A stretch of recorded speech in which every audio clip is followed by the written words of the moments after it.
place in the Frontier League Western Division and are trailing the River City Rascals as well as the Florence Freedom now for first place and second place in the division. The Otters started the second half of the season. They were swept by the Normal Corn Belters in a really rough weekend set, losing the first game 1-0, dropping the second game in walk-off fashion. Final score of 6-5, and then the finale, just not a lot of energy left, a final of 5-0 as the Otters lost it. But we're back home here, and we got the good mojo back in the booth thanks to the return of our trusty color analyst, Bill McEwen. Bill, how are you doing today? Well, Sam, thank you kindly for the intro. I'm doing great, and I tell you what, you're right. Last time I left this beautiful Otterville Stadium, we were tied for first place. And now, as you mentioned, we're in third, 3 games out. Mm-hmm. And I know it was a rough week, losing 5 in a row. It's bad. No matter whether you're playing little league, high school, college, or professional, losing 5 is kind of tough. And but tonight we're going to start the first of a new series of winning 5 in a row.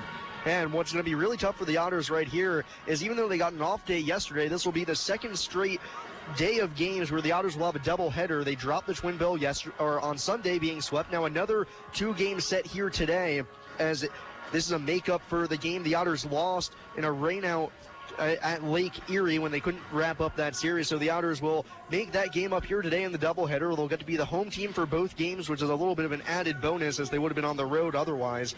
But that makes it really tough on the pitching staff because it turns this 6-game homestand in 6 days into a 7-gamer in 6 days, which is going to be a lot to handle for a pitching staff that's recently been depleted by some signings by major league clubs. Yeah, if you mind, Sam, go back. This is a makeup game from Lake Erie. Does that mean Lake Erie is the home team in one of these doubleheaders? No, it does not. According to Frontier League rulebook, if a game is rained out and you got to make it up at the opposing team's ballpark, where naturally the home and away teams would be flipped, it stays that way. Whoever's ballpark it is, that's who gets to be home. So unfortunately for Lake Erie, despite them having already played 2 games at home against the Otters, they won't get that third. They lose that and instead just have to make it up here on the road.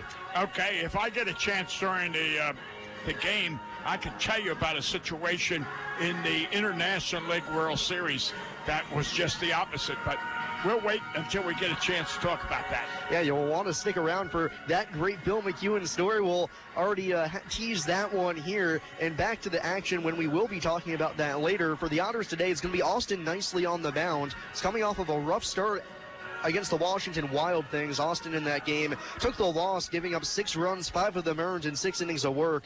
So far this season, it's kind of been a steady Eddie campaign for Nicely. He's 3-3 with a 4.05 ERA, as things have been good at times, bad at times, but always finding their way back to the middle. And opposing Nicely here in the first game of the doubleheader will be Mason Klotz for the Lake Erie Crushers. Klotz pitched against the Otters back on July 3rd. Took the loss in that game, going 5 innings, giving up 4 runs, 3 earned, 8 hits, a walk, and 3 strikeouts for him. He's got solid numbers this season. 2-2 with a 3.78 ERA, 33 1/3 innings, 27 strikeouts, 16 walks, and 44 hits allowed. And for the Otters to try and put up some runs against Mr. Mason Klotz today, here's how they're going to send out their lineup in this one. Not too much different from Sunday afternoon's contests against the Normal Corn Belters. And remember, fans, tonight's starting lineups are brought to you by Mr. Quick Pick. Here to provide you the roadside service you deserve. Call Mr. Quick Pick at 812-496-2321. David Cronin, as always, leads it off for the Otters. He'll play second. Ryan Long over at the hot corner. He'll hit second in the order. Travis Harrison at first, bats third. Jeff Gardner in right field, he's the cleanup man. Toby Thomas at shortstop, he'll hit fifth. Daniel Spingola, he's got 3 hits to his name already as an Otter. He'll be out in center.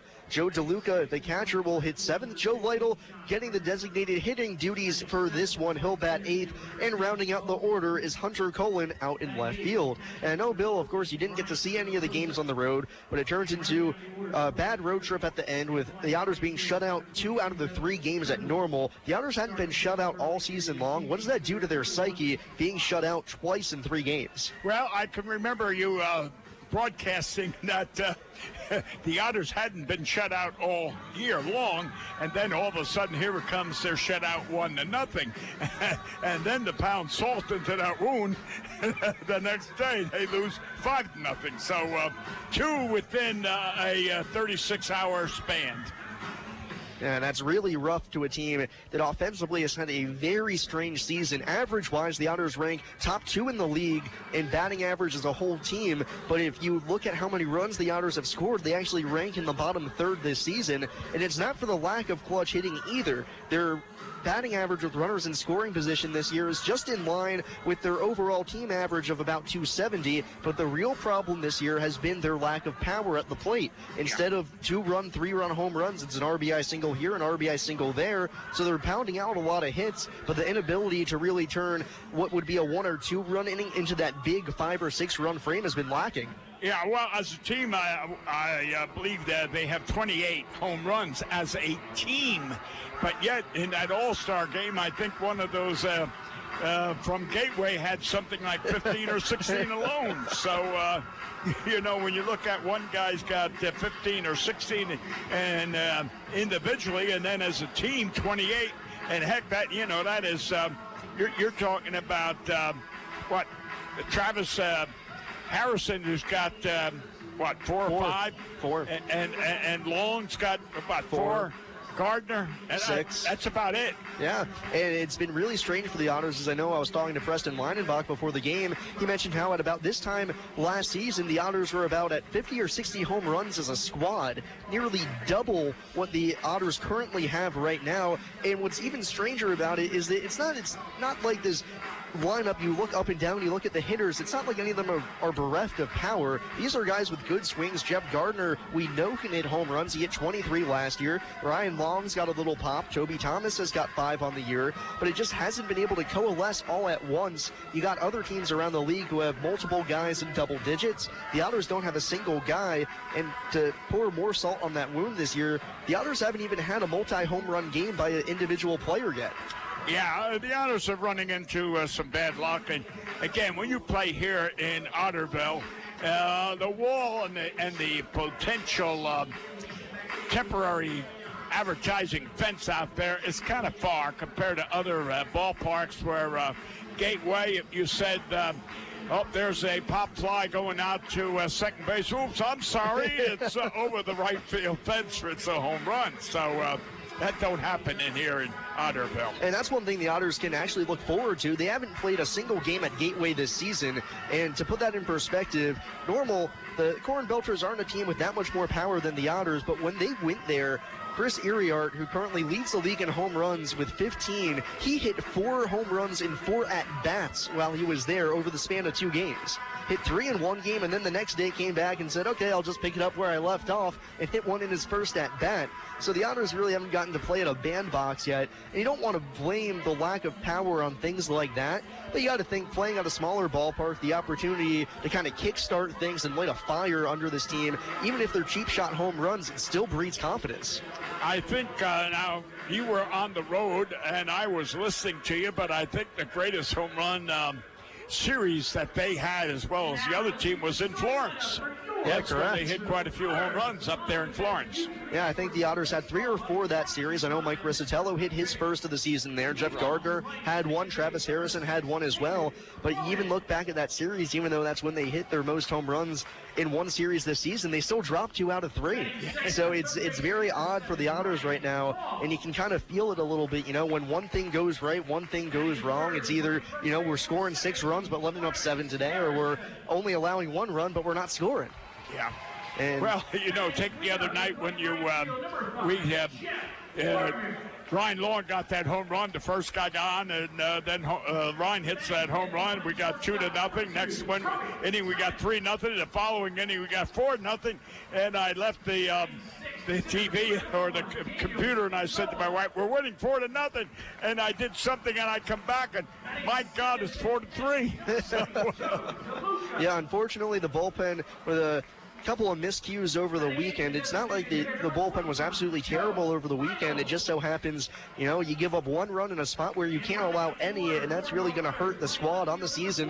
The bullpen ERA is at just about team level at about 3.70, and it's going to be a really well-pitched series here. Lake Erie leads the league in ERA with about a 3.4 mark. The Otters in third at 3.7. We're just about ready for the national anthem here at Bosse Field, so we'll take our final break and be back with first pitch. You've been listening to the Evansville Otters pregame show here on WUEV 91.5 FM, brought to you by Kruckemeyer and Kahn. GD Ritzy's is a proud supporter of Evansville Otters baseball. GD Ritzy's menu features hamburgers, grilled chicken sandwiches, old-fashioned peanut butter and jelly, and ice cream. With 3 Evansville locations: west at 4810 University Drive, on the north side at 4320 North 1st Avenue, and on the east side at 601 North Green River Road. GD Ritzy's is open from 10 a.m. to 10:30 p.m. Sunday through Thursday, and 10 a.m. to 11 p.m. on Friday and Saturday. GD Ritzy's, a proud supporter of the Evansville Otters.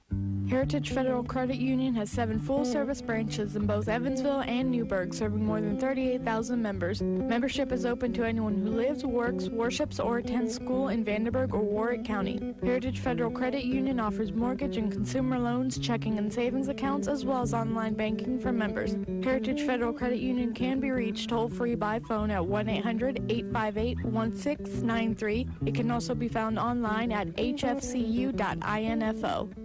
91.5 WUEV Evansville. The International Brotherhood of Electrical Workers, Local Chapter 16, would like to take time to say, Go Otters! The IBEW Local 16's jurisdiction includes 13 counties in southwestern Indiana, as well as Wabash County in Illinois. Its members are divided into several categories of electrical work, including inside construction, maintenance electric, residential wiring, and sign classifications. More information on IBEW Local 16 can be found online at ibew16.net.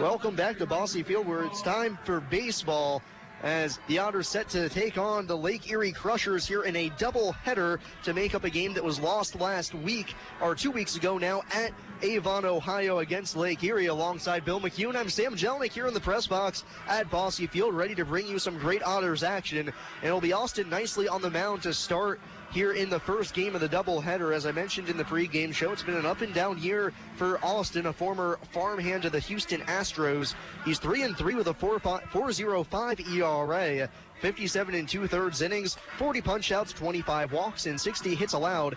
This is how the defense is going to look behind him here for the first game of the Twin Bill. Hunter Collins out in left field, Daniel Spingola out in center, Jeff Gardner in right, Ryan Long at the hot corner, and Toby Thomas and David Cronin up the middle. Travis Harrison at first, and Joe DeLuca doing the catching for Austin Nicely, which means your battery for this ball game is DeLuca and Nicely. Remember, fans, this pitcher and catcher battery is sponsored by the Answer Auto Repair East. Find your battery needs at the Answer Auto Repair East, located at 2319 North Green River Road. At 812-475-9000. So the Otters hoping to snap a 5-game skid. They'll turn to Austin Nicely here in the first game of the doubleheader to try and end it. And believe it or not, this is the longest losing streak the Otters have had this season. They're at 500 on the year, 26-26. Lake Erie comes in having just swept the Washington Wild Things. A huge, crucial sweep for Lake Erie as it got them back within a half game of the first place Washington Ball Club. So the Crushers at 29-24. It's a beautiful day for baseball. Bill, we're happy to be back. I'm certainly happy to be back in Otterville here. There's nothing like the old expression, being home. And I enjoyed my trip to East, saw my children, grandchildren, and I'm glad to be back. It's a beautiful day for baseball here. Not a cloud in the sky, sunshine bathing the field. And Dan Hutchins steps into the box to lead us off. Left-handed batter against the southpaw, nicely on the mound. First pitch of the game, Fouled back, and we're underway here at 5:06 p.m. here in Evansville, Indiana. It's 0-1 on Hutchin. Nicely out on the mound, 6'1", 190 pounds. Left-hander on the mound, works from the third base side of the rubber. Hutchin stands in, no batting gloves, the 0-1. Hit hard on the ground to the second baseman, Cronin, who ranges to his left, picks it up just shy of the grass, and throws on to first to retire Hutchin for the first out here in the top of the first inning. A good start for Austin Nicely. I'm going to say, Sam, the Las Vegas betting is 2-1. The Otters win because they're wearing their white tops. Yeah, the Otters home white uniforms, personally my favorite that they have, with Otters in red script across the front, and for Lake Erie, I actually like their uniforms too as well. A nice purple top. You don't see that very often. And here's Aaron Hill. First pitch of the AB is a fastball on the outside half. It's 0-1. Everybody has listened to me for years knows that I enjoy white uniforms at home, gray on the road, just like the old days. 0-1 pitch to Hill. Swung on and missed. A wicked cut. And the second baseman for Lake Erie is now down in the count, 0-2. Hitting from the right side, he's hitting .306 on the season, an all-star at the top of the order for the Crushers. 1 home run, 13 driven in. Here's Nicely's 0-2 pitch. Fastball high, and the count moves to 1-2. So for Lake Erie, they go with the purple tops with Crushers in white across the chest, gray pants, and for a hitter like Hill, wearing the high stirrup socks, white sanitary with the purple stirrup. Nicely peering in over his black mitt. Wheels and deals the 1-2. Swung on and missed. Hill down on strikes. First punch out of the game for Nicely. And there's 2 away here in the top of the first. Yeah, Austin had, 40 strikeouts in 57 innings. So he's on the game plan of striking out, I'm going to say 5 or 6 this game. Yeah, so far in the season, Austin's high came a couple of weeks ago here at home against Southern Illinois when he struck out 8 minors. Now here's Cody Lenahan, nobody on, 2 outs, and the first pitch is down in the dirt, 1-0. That was an exciting game. Oh, man, that was a great one. The Ryan Long grand slam. Oh, yeah. Plus beating the minors. Oh, boy. 1-0 to Lenahan. Ripped out into right field. Gardner started in, but now has to wait up to try and catch it on a hop. And he does so and gets it back in. It's a base knock for Cody Lenahan as he stings one into straightaway right for the first base runner and hit of the ball game. Gardner played that completely correct insofar as he tried to dive for that. I think it would have gotten by him, and it would have been a triple. No, he played it exactly the way it should have been. Yeah, you can see Gardner tried to start in, but when he realized, I'm not going to be able to catch this might come in at my shoe tops. That's right. Let's make the easy play. So Lenahan at first. Here's Joel McKeithen. Takes a first pitch fastball high and wide. It's 1-0. 2 outs of a man at first base. We're in the top of the first inning. Austin Nicely hoping to toss a scoreless frame to get us going here in the doubleheader. I tell you, that guy's got a good big lead over there at first base, especially against a lefty. Nicely comes set of the belt, stares down the runner. The leg kick, the pitch. Keithan pops it up, foul out of play, and the count's even at 1. There's one thing I've missed the most about not having you here in the booth, Bill, lately. It is probably your Nostradamus-like ability to guess when a runner is going to steal second base. Well, I just pay attention to him. Lenahan's over there, and right, he's got a good lead, put it that way. McKeithen, right-handed batter, hands held low. 2 outs, runner at first. The pitch. Chopped on the ground, foul towards the first base side. That'll ricochet into the stands, and it's 1-2. McKeithen, the shortstop for Lake Erie, 222 on the season. Yeah, that Lenahan, if you notice, he's got a big lead, but yet the first step he takes when Austin throws is back to first base. So that means he needs 3 steps to make up for 1. Most likely just a one-way lead for Lenahan, trying to draw that pickoff move from Nicely to see what it looks like. Austin set 1-2 on McKeithen. Here it comes. Almost all the way to the backstop. Nice backhand pick by DeLuca. Saves a wild one. And it's 2 balls and 2 strikes now on McKeithen. Shadows for right now from the overhang above the stadium, covering the home plate area. Rest of the field bathed in sunshine as DeLuca goes out for a quick chat with Nicely out in front of the rubber. Wind blowing softly right now, left to right across the diamond. Not like anything we saw in Normal over the weekend where the wind was howling in the first game of the series. And then in the finale, the wind was whipping straight out, providing for some pretty good pop for a lot of hitters. That's where I believe the University of Illinois is there, or Illinois State. Somewhere around there, Something I think. Like that. That's where Jim Brownlee.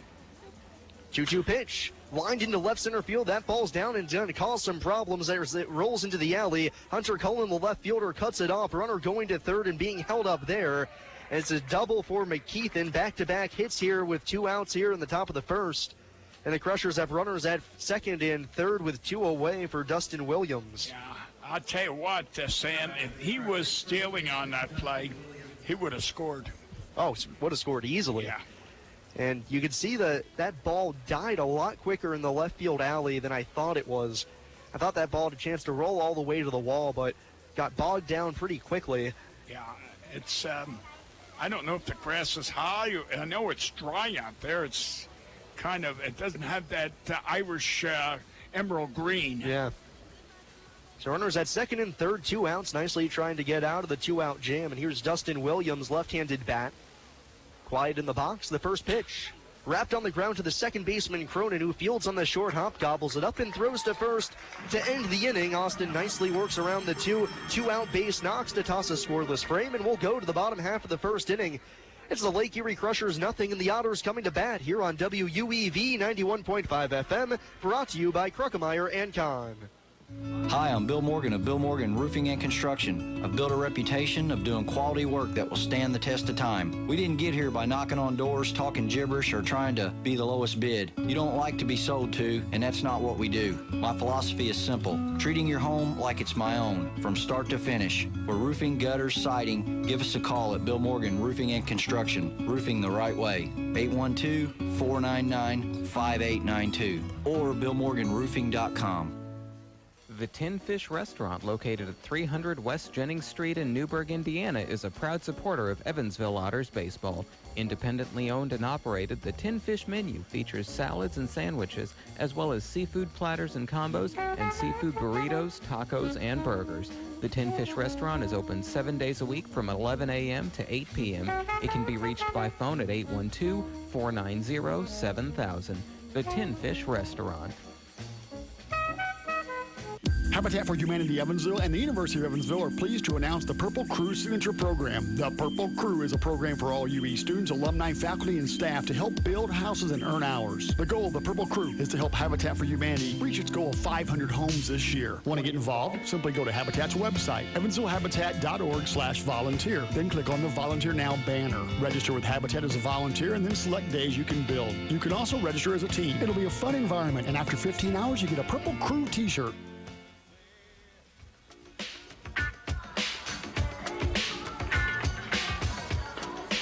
So we go to the bottom half of the first inning here at Bosse Field. Austin nicely allows 2 hits, but no runs, as it's nothing across for Lake Erie in the top of the frame, and the Otters coming to bat. Mason Klotz out on the mound for the Crushers. Klotz, a righty, out on the mound, 6'2", 180 pounds. Here's how the defense lines up behind him. Hurley in left, Wheat in center, Trimble in right. Hutchin at third, McKeithen at short, Hill at second with Williams at first, with De La Rosa doing the catching for the righty. Klotz on the mound as David Cronin strides to the plate to lead things off here in the bottom of the first inning. Klotz into his wind, hands over his head the pitch. Fastball downstairs, and it's 1-0 on the Otters leadoff man. Yes, Mason, pitcher Klotz for them is very herky-jerky. he's tall and thin. He's got a lot of body parts coming at you. The 1-0, fastball high and away all the way to the backstop. It's 2-0. Not quite sure where the ball actually comes out from, as he doesn't start his windup with his hands going over his head, but then all of a sudden brings them over top of his noggin, then brings up the leg, puts them together, then takes them apart, kicks out the leg a little bit, and then comes home. 2-0 pitch. 3 balls and no strikes on Cronin as it's down and in. And when Klotz takes the ball out of his glove, he puts it nearly straight behind his back before coming home throwing straight crossfire. 3-0 pitch to Cronin. Fastball down and away for ball 4. Cronin draws the easy 4-pitch walk, and that's the start you never want to see for a pitcher. 4-pitch walk to the first hitter he faces. Cronin to first with nobody out for Ryan Long. Well, Sam, you notice his warm-up pitches, he didn't throw many strikes there either. In fact, his curveball was somewhere in between Las Vegas and Seattle. So now it's Ryan Long, left-handed batter. Cronin at first, nobody out, bottom of the first inning. First pitch. Sharp breaking ball in the outside corner as Klotz finds the strike zone for the first time. And that was a pretty good curveball. That was the best he's thrown in warm-ups and the game. Cronin at first, a threat to run. Klotz from the high set the pitch. Long shows bunt, gets it out in front of the plate. Klotz, the pitcher, off the mound, picks it up and throws to first. So he had to come storming in towards the plate to field that with the bare hand. Gets Long at first, Cronin up to second. It's a sacrifice bunt for Ryan. I'll tell you what, that man, in my opinion, Ryan Long, is probably right now the MVP of this team, in my opinion. And I just wondered if his parents made the All-Star game up there in, where was it? O'Fallon. River City. O'Fallon, yeah. Yes. Yeah, I think they'd make that trip from Chandler, Texas. First pitch, the next batter, Travis Harrison's down low for ball one. There's one man out, one man on at second base. Otters looking to strike first here in the bottom of the first inning. Travis Harrison at the dish, right-handed batter, 283 on the season. 4 long balls, 34 driven in, that leads the club.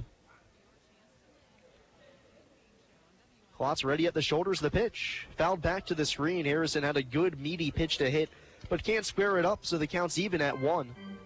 Now, I understand Travis's father-in-law was here when I was gone and came up to the press room to say hello to you. Mm-hmm, correct, and he was very disappointed that he didn't get a chance to chat baseball with you. Oh.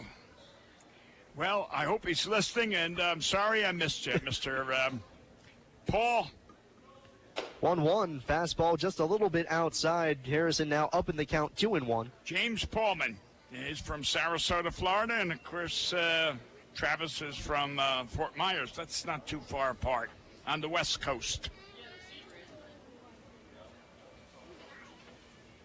Klotz ready on the mound, takes a peek back to second. Here's the pitch. Fastball underneath the arms of Harrison as he lifts them out of the way. And it's 3 balls and 1 strike now on Travis. On deck, the cleanup man, Jeff Gardner, who's been swinging it as well as anybody in the lineup for the Otters right now. Well, he leads the team with 34 RBIs, so he's doing his share of contributing to the Otter offense. 3-1 pitch. Grounded foul towards the Lake Erie dugout. And the count's full, 3-2. Travis, the best hitter with runners in scoring position this season for the Otters. As right now on the campaign, Travis hitting a gaudy 390 with men in scoring position. Still got Cronin out at second base, 1 out, bottom of the first inning. First game of this technically 4-game set between the two ball clubs with the doubleheader here today. 3-2 pitch, fastball high, Harrison takes as he bends back out of the way. Ball 4 to Travis, the second walk issued by Klotz in the inning. And that means there's 2 on with 1 out for Jeff Gardner. You know, before the All-Star game, I kept asking Sam that Mr. Gardner being the home run king in the 2017 All-Star game, would he be invited back because of being the reigning champ, although it was a no-no, right? Harrison substituted for him. Yep, Travis ended up hitting 3 in the Derby. Not anywhere close to beating out Trey Santos of Gateway, who ended up hitting about 16 total in 1 round. But Gardner a chance to do some real damage here in the game. Runners at first and second, 1 out, bottom of the first. Batting from the left side, the first pitch. Fastball tickles the outside corner, it's 0-1. Jeff has been tearing the cover off the baseball as of late. Past 10 ball games hitting a robust 387. 6 home runs, 32 driven in. Runners take their leads. Here's the pitch. Another good fastball there by Klotz as he targets and gets the outside edge. And it's quickly 0-2 on Gardner. And Mr. Cronin's got a pretty good lead there on second base, even though the shortstop came over. The pitcher delivered while the shortstop was out of position. Right now, the shortstop McKeithen shadowing Cronin at second. Outfield playing Gardner to pull the 0-2 pitch. Klotz tried again for the outside corner, but this time misses too far wide. And it's a ball and 2 strikes on the Otters cleanup man. And there is a big gap between third and short, and Gardner does hit a lot of balls to left center and to that vacant slot at short. 1-2 pitch, swung on and missed, chased a breaking ball out in front of home plate. Nice block by De La Rosa, keeps the runners where they are. Klotz picks up a big second out on his first punch out of the game. Runners stay at first and second now with 2 outs for the Otters shortstop Toby Thomas.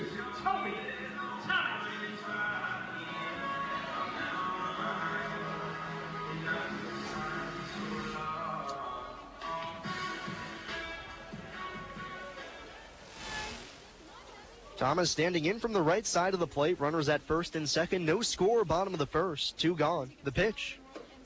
12-6 hook freezes Thomas as it bends in at the bell 0-1. If you notice, Sam, that curveball's like a knuckle curve. It comes in and it's got a big looping bite to it, and it hangs up there. You want to jump over on that. 0-1, another slow breaking ball by Klotz out on the mound. Took a little bit off of it. Thomas swings and misses as he went flailing after it. It's quickly 0-2.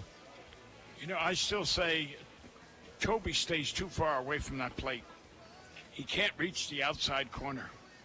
Catcher sets up, down and away. The pitch swung on and missed. Gets away from the catcher, De La Rosa. Thomas hustling to first. He's going to make it there without a play, as De La Rosa had to venture all the way towards the Crushers' dugout to retrieve it. Back-to-back strikeouts for Klotz, but he only gets 1 out of it, as the bases are going to be loaded now after the wild pitch drop third strike for Daniel Spingola.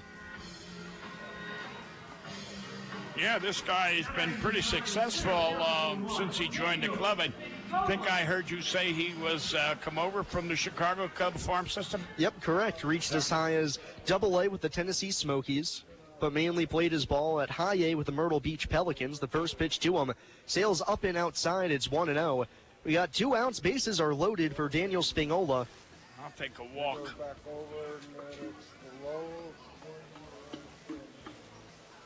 He walked 2 batters so far this inning. I'll take the walk for the run in. 1-0 pitch. Fastball on the inside corner just below the knees. Count level at 1. We got no score. Bottom of the first inning. Otters trying to strike while the iron is hot. Bases loaded. 2 outs thanks to the wild pitch and drop third strike. Otters have not had a hit here in the inning, but 2 walks plus that drop third strike. The pitch fouled back to the screen. Spingola on the heater, but nothing doing for him, and it's 1-2.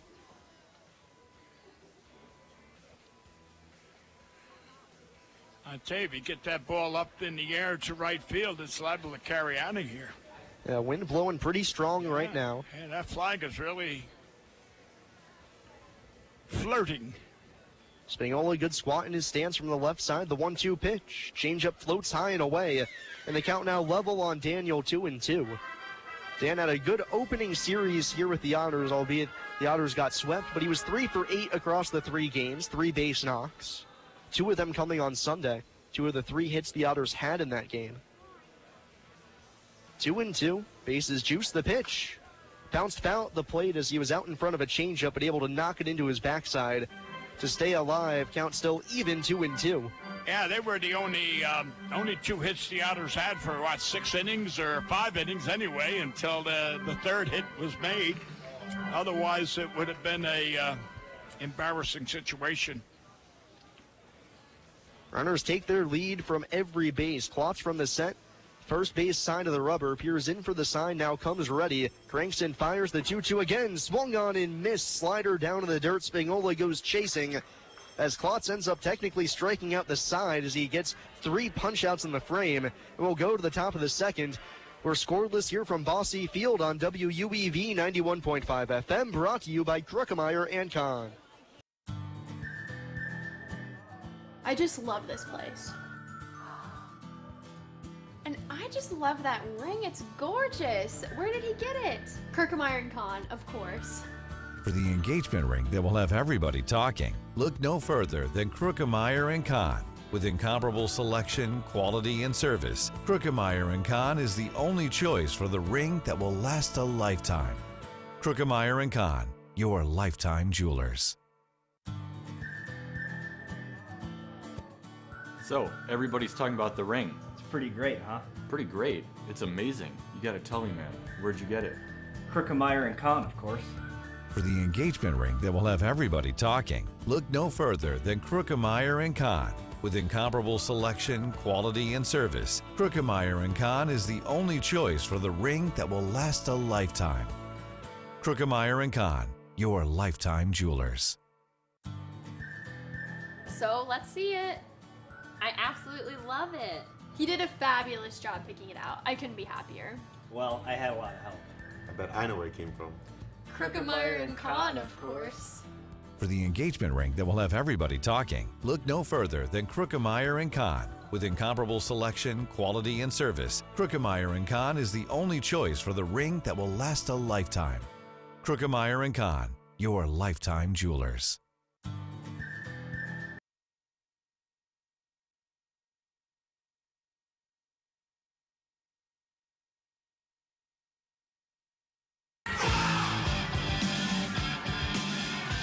We go to the top half of the second inning. And remember, Otters fans, whether you're searching for an exquisite diamond engagement ring, diamond anniversary band, dazzling earrings, or a gorgeous diamond bracelet, Krukemeyer & Kahn is the place for extraordinary value and a pleasurable experience. Krukemeyer & Kahn, a supporter of Evansville Otters baseball. So we go to the second inning. Both ball clubs leave 2 aboard to end their frames. For Lake Erie, it was on 2 hits. For the Otters, on 2 walks, or rather, the Otters ended up leaving 3 after 2 walks and a drop third strike. We go to the second, still scoreless. Austin Nicely back to the mound to do his job, and it's Sean Hurley to lead it off for Lake Erie. Right-handed bat, little wiggle in the box. Here's Nicely's first pitch. Fastball high and outside, and it's 1-0. Our sponsor, Diamonds are a girl's best friend. Especially here at Bosse Field, the 1-0. Fastball sinks down and off the outside corner, and it's 2-0 on Hurley, making his first appearance this season here with Lake Erie. Leading off the top half of the second inning. Still scoreless here in the first game of 2 from Bosse Field today. 2-0 pitch. Swung on and missed. He chased a fastball outside. Nicely gets one back. It's 2 balls and a strike.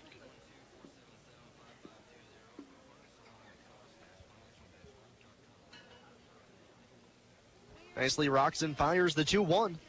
Just misses the inside corner with a breaking pitch. Hurley lays off, and he's in a hitter's count now. 3 balls and 1 strike, leading off the top of the second. No score here between the 2 ball clubs. They met up just 2 weeks ago at Lake Erie. The pitch, broken bat, fly ball down the right field line. Gardner giving chase, but that's going to slice into the picnic area, and the count's full, 3-2. As Hurley's going to need a new piece of lumber, but when these 2 teams met up just about 2 weeks ago, it looked like they were trending in opposite directions. The Otters going up. The Otters left Lake Erie with back-to-back wins, with the 3rd game being postponed. And it looked like Evansville was well on their way to keeping in first place going into the All-Star break, but then a series loss to Washington. Lake Erie looked like they were trending down, but then they came out of the break on fire, sweeping Washington. Payoff pitch. Misses down in the dirt. Hurley walks to open up the top of the second. And now, right now, where things stand divisionally wise, the Otters 3 games back as they trail the River City Rascals, who are currently in first place in the division. And the Otters need a lot of help in order to try and get back to it. They're not helping themselves right now with 5 straight losses. On the other hand, Lake Erie has won 3 in a row. Now it's Dalton Wheat, runner at first, nobody out. Here's the pitch. Shows bunt, tries to drag it, but pops it up towards the Otters dugout, where it lands just in front of the fence for strike 1. I'm not going to preach anymore about bunting. A sacrifice bunt means put the ball down in play, move the runner over the second, and 99 times you're thrown out at first because that was the objective. You're not to be on first base and whatever. It's a lost start. Wheat hitting from the left side, Long playing in, guarding against the bunt at third, the 0-1. No bunt shown, instead a fastball taken downstairs for ball one. The ball and a strike on the center fielder for Lake Erie. Runner at first, nobody out, top of the second. Still scoreless here in the first game of the Twin Bill.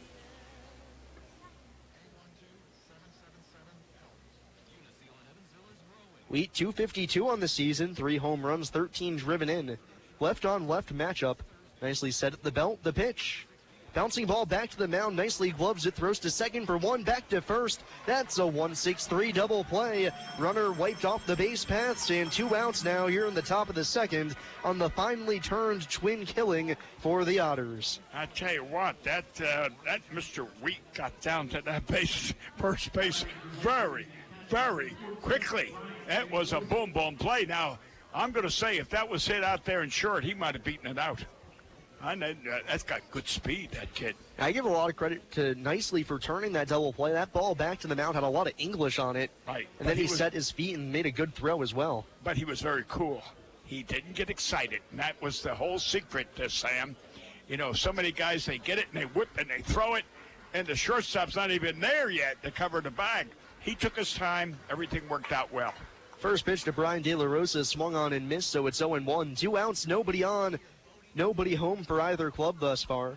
0-1 pitch to the right-handed batter. Swung on and popped foul down the right field side. That'll get out of play as De La Rosa breaks his bat. That's the second broken bat here in the inning. You know, how long have you been watching baseball, whether it's high school, college, pro, and you watch pre-spring training working with pitchers, and generally what it is the ball's hit to the first baseman, and the pitcher runs over, and the first baseman lobs it, and they cover first base. Generally, that's exactly all they ever do. 0-2 pitch, swung on and missed. Nicely retires the side in order as he sets them down with the double play and the strikeout, second one of the game. And we'll go to the bottom half of the second inning. It's Evansville nothing and Lake Erie nothing here on WUEV 91.5 FM, brought to you by Kruckemeyer and Kahn. Hi, I'm Bill Morgan of Bill Morgan Roofing and Construction. I've built a reputation of doing quality work that will stand the test of time. We didn't get here by knocking on doors, talking gibberish, or trying to be the lowest bid. You don't like to be sold to, and that's not what we do. My philosophy is simple: treating your home like it's my own, from start to finish. For roofing, gutters, siding, give us a call at Bill Morgan Roofing and Construction. Roofing the right way. 812-499-5892 or BillMorganRoofing.com. Pizza Brick Road always goes to Tyroni's. I'm in the mood for pizza and I'm ready to go. The Pizza Brick Road goes to Tyroni's. So follow me down the Pizza Brick Road. Road down to Tyroni's. The Pizza Brick Road. The Pizza Brick Road always goes to Tyroni's. No matter how large or small your digging project may be, no matter how urban or rural, you must always call 811 before any digging project. 811 is our national one-call number, alerting your local utility companies to come out and mark any lines they have near your dig site. So before you do this or this, make sure you do this. For digging projects big or small, make the call to 811. Brought to you by Indiana 811. Games are won and lost on good bunting.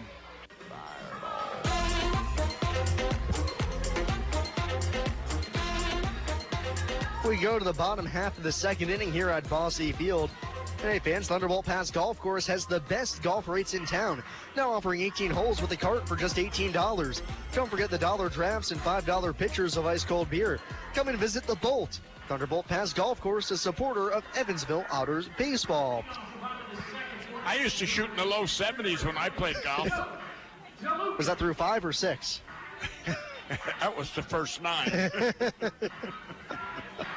So Joe DeLuca leads us off here in the bottom half of the second inning. No score.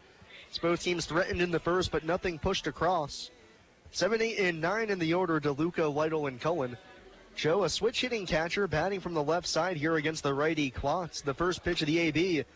Tapped foul just behind the plate as that trickles to the backstop, and it's 0-1.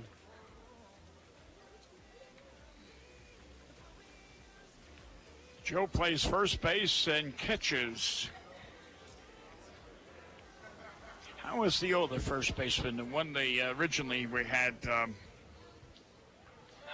Brandon Doolin? 0-1. Fastball outside, and the count's even at 1 apiece. Doolin released a couple of weeks ago now. Joe Lytle has played a little bit at first base. He's DHing today. He's on deck. No, Carlos. Oh, Carlos. Carlos is still on the DL. Oh, no, that's what I'm saying. How's he doing? 1-1 pitch. Down to the dirt, misses. 2 balls and a strike. As far as I'm aware, just still hurt, not coming back anytime soon. He's on the 60-day DL. So he's got a lot of time left until he'll be able to return to game action. He has some power. He was a pretty good first baseman, defensively and offensively. 2-1. Line to the first baseman, Williams. And speaking of good defense, a nice stab there, headed towards the line. As he jumps just a little bit, shields his eyes from the sun, and snares the liner for the first out of the inning. Now batting for the Otters, designated hitter number 25, Joe Lytle. Now it's Joe Lytle's turn to hit. 1 out, nobody on base, no score, bottom of the second. Lytle, left-handed batter, 225 on the season, wide open stance. First pitch, misses downstairs, and it's 1-0.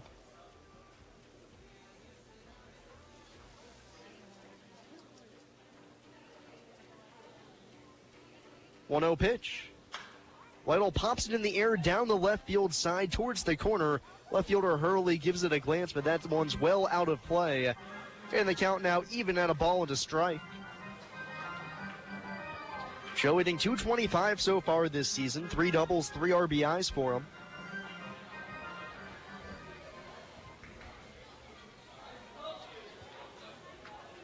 Here's the 1-1. Fastball called, strike 2 on the outside corner. Bell tie as Lytle watches it by.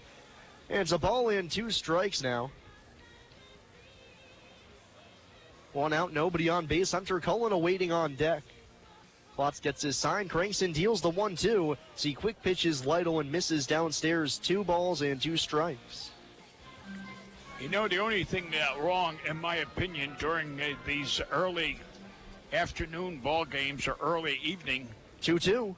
Breaking ball down and outside. The count full now, 3-2. You can't read the scoreboard because of the lightness. The glare. For whatever illumination those lights have, they're dim or non-visible. Payoff pitch popped in the air to shallow center field. Shortstop McKeithen going back out. He's out there. He makes the call and the catch. And shallow center field as Lytle pops up for the second out of the inning. 2 gone, nobody on base. It'll be up to Hunter Cullen to extend the second. Now batting for the Otters, left fielder number 43. You know, a couple of years ago, we went back to the old days of the guy being on the scoreboard and putting the numbers up. River City actually has that out in right field. Yeah, the manual scoreboard. Oh, okay. 2 outs. Here's Hunter Cullen, left-handed batter. First pitch of the at-bat is drilled in the air to center field, sending the center fielder Wheat back a few steps, but the wind will hold it up. As in just into the right center alley, he puts it away. Cullen retired on 1 pitch in the inning over. We'll go to the third. We're scoreless from Bossy Field here on WUEV 91.5 FM, brought to you by Kruckemeyer and Kahn. GD. I just love this place. And I just love that ring. It's gorgeous. Where did he get it? Kruckemeyer & Kahn, of course. For the engagement ring that will have everybody talking, look no further than Kruckemeyer & Kahn. With incomparable selection, quality, and service, Kruckemeyer & Kahn is the only choice for the ring that will last a lifetime. Kruckemeyer & Kahn, your lifetime jewelers. So, everybody's talking about the ring. It's pretty great, huh? Pretty great. It's amazing. You gotta tell me, man. Where'd you get it? Kruckemeyer & Kahn, of course.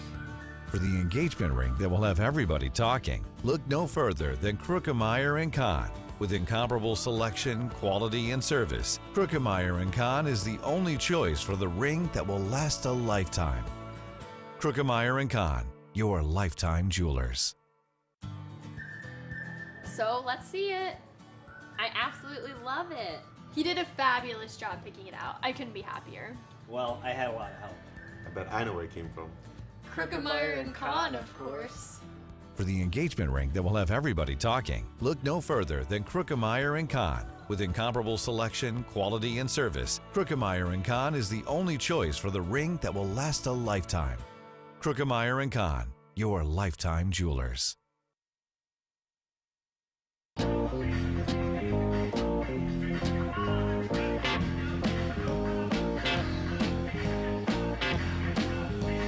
We go to the top of the third inning. We're still scoreless after 2 full frames here at Bosse Field. And remember, Otters fans, when you come here to Bosse Field for an Otters game, bring your Otters ticket stub into Krookemeyer and Kahn for a monthly raffle. Winning ticket gets 50% off any purchase over $1,000 on their fine jewelry. Winner will be drawn on the first of each month. Also mention the Evansville Otters digital network at Krookemeyer and Kahn and get 20% off any purchase of $500 or more. Tell them ODN sent ya. So Austin Nicely has worked 2 innings, one of them setting the side down 1, 2, 3, and then the other 2 base hits. But other than that, it's been clean sailing. So we go to the third inning, 9-1 and 2 in the order for Lake Erie. Douglas Trimble leads it off, right-handed batter. Here's the first pitch. Fastball misses down and away for ball 1 on Trimble. Right-handed batter, 222 on the season. 4 home runs, 14 driven in. The 1-0. Ripped through the hole on the left side. That's a base hit. Trimble took a pitch on the outer third and roped it on into left field. And it's a leadoff base runner for the second straight inning for the Crushers. Well, they have 3 hits now. Lenahan got the single, the double, now Trimble the single, and all 3 of those hits have been solid shots. There was no cheapie yet. So now the lineup turns over for Dane Hutchin, left-handed batter. Wearing the high stirrup socks at the plate, no batting gloves, but a shin guard on the front foot. Runner at first, nobody out. And a move over to first as Nicely nearly balked as he got his cleat caught as he was putting his plant leg towards first base. He kind of hesitated on the throw, but got it off, so no balk. That's what I like about this announcer, fans. He sees everything. Hutchin grounded out to second his first time up. The first pitch shows bunt, but pops it out in front of the mound. Nicely off the rubber, makes the basket catch for the first out of the inning. And I have a feeling you have something to say, Bill. Yes. What Mr. Austin should have done on that particular case is drop that ball. Then, because it was high enough, it would be not an infield fly, so he could have then thrown it to first to get the runner at the batter, and then easily had tagged him. You could have got a double play. Bobby Botts did that every time. Snap throw over to first, and they nearly have the runner picked off, but just barely getting a hand back in this Trimble. See, that's where the catcher should have said, drop it, drop it. But, again, the catcher's the general. Now here's Aaron Hill, struck out swinging his first time up. Nicely sets and fires the first pitch. Fastball drifts high and outside for ball 1. We're scoreless top of the third inning. There's a runner at first base, 1 man gone. Aaron Hill at the plate, right-handed batter. Average above 300 at 306 on the campaign. Home run 13 driven in for him. Trimble at first, not great speed. Nicely stares him down, now the pitch. Curveball finds its way onto the inside corner as Nicely spins it on over, 1-1. Yeah, and the runner on first base, Mr. Trimble, he's just taking a normal lead. He's not aggressive at all. As you said, he doesn't have good speed. The third base coach isn't giving any signs. Nicely set just below the belt. Wheels and deals the 1-1. Change up just off the outside corner as that one can't cut the outside edge. And Nicely falls behind in the count, 2-1. Wind now blowing pretty stiff from left to right across the diamond. So it's going to be pretty hard to put one out to straightaway left here today, but going the other way to right field could cause a few adventures. 2-1 pitch, runner goes, fastball high, throw down to second on one hop is in time as DeLuca, it wasn't pretty, but it'll get the job done, a one-hop strike. Runner caught stealing, that's the first runner DeLuca's thrown out here with the Otters this season. Trimble wiped off the base paths, and there's 2 outs here in the top of the third. You described that pretty good, Mr. DeLuca. Didn't get a good throw, but it was an accurate throw, and that's the thing. It was a perfect one hop right into the mitt of the infielder. Good call. 2-4 on the putout. The 3-1 pitch. Hill swings and pops it straight up behind home plate. DeLuca off with the mask, tosses it away, and right in front of the backstop makes the catch next to the Otters dugout as he does it himself to end the inning. And we'll go to the bottom half of the third. It's Lake Erie, nothing in Evansville, nothing here on WUEV 91.5 FM, brought to you by Kruckemeyer and Kahn.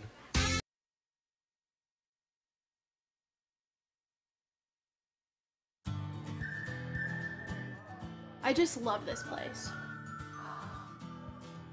And I just love that ring. It's gorgeous. Where did he get it? Kruckemeyer & Kahn, of course. For the engagement ring that will have everybody talking, look no further than Kruckemeyer & Kahn. With incomparable selection, quality, and service, Kruckemeyer & Kahn is the only choice for the ring that will last a lifetime. Kruckemeyer & Kahn, your lifetime jewelers. So, everybody's talking about the ring. It's pretty great, huh? Pretty great. It's amazing. You gotta tell me, man. Where'd you get it? Kruckemeyer & Kahn, of course.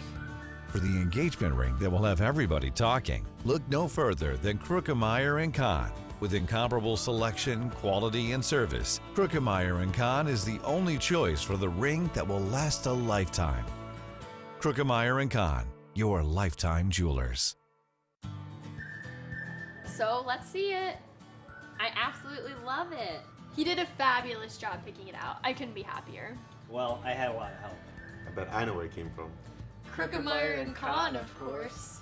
For the engagement ring that will have everybody talking, look no further than Kruckemeyer & Kahn. With incomparable selection, quality, and service, Kruckemeyer & Kahn is the only choice for the ring that will last a lifetime. Kruckemeyer & Kahn, your lifetime jewelers. Top of the order for the Otters. 1, 2, and 3. David Cronin leads it off. He walked his first time up, leading off the Otters' home half of the first inning. We're still scoreless through 2.5 frames. The Otters right now still searching for their first base hit against Mason Klotz, the righty into his wind. The first pitch of the inning is swung on and missed as Cronin loses the handle on the bat, throws it all the way to the backstop as he'll go for some more pine tar, and it's 0-1. Have you ever seen the bat ended up nearly directly behind the batter? Generally it ends up somewhere down first base. Yeah, you normally see it ending up down one of the lines or maybe out towards kind of the second base or third base area, but never straight back. Yeah. So David just lost the handle on the backswing as he followed through and just couldn't keep the grip. It's 0-1 on him, left-handed batter. 0-1 pitch. Fastball misses outside, and Klotz has the count even 1-1. I understand that the train was running while I was gone. Mr. Mattingly was shooting in that one. The 1-1 flown in the air to left field, not all too deep. Left fielder Hurley over a few steps to his left, camps underneath it, and puts it away with ease for the first out of the bottom of the third inning. Yeah, I've been here for 60-some years, and that train always goes by, and I always make reference to it. And I understand that when I was away, Mr. Mattingly entertained the fans with the choo-choo. So Cronin retired. Here's Ryan Long. He laid down a sacrifice bunt his first time up. Left-handed hitter were scoreless. First pitch. Fastball sails high for ball 1. You know, Sam, I'm bragging, and I don't care. I'm going to. If you recall earlier in the season, I said, after this pitch, I'll say it. 1-0 delivery to Long. Fastball too far outside and above the belt for ball 2. 2-0 on Long, nobody on. 1 out, bottom of the third, no score. I said Mr. Long would be on the All-Stars, and I said Mr. Thomas would be on the All-Stars, and I said Mr. Lenny would be on the All-Stars, and I said 2-0. That one's there on the outside half, knee high, and it's 2-1. The other was the pitcher. One, what has he got, 20 saves? Oh, Aker. Aker? Didn't I mention that? You did. So, do I get a 2-1 pitch drilled in the air to deep right field. Right fielder Trimble going back at the track, at the wall. It's gone. Home run. Ryan Long is second in as many games as he gives the Otters a 1-0 lead here in the bottom of the third inning with a solo shot to right, his 5th of the year.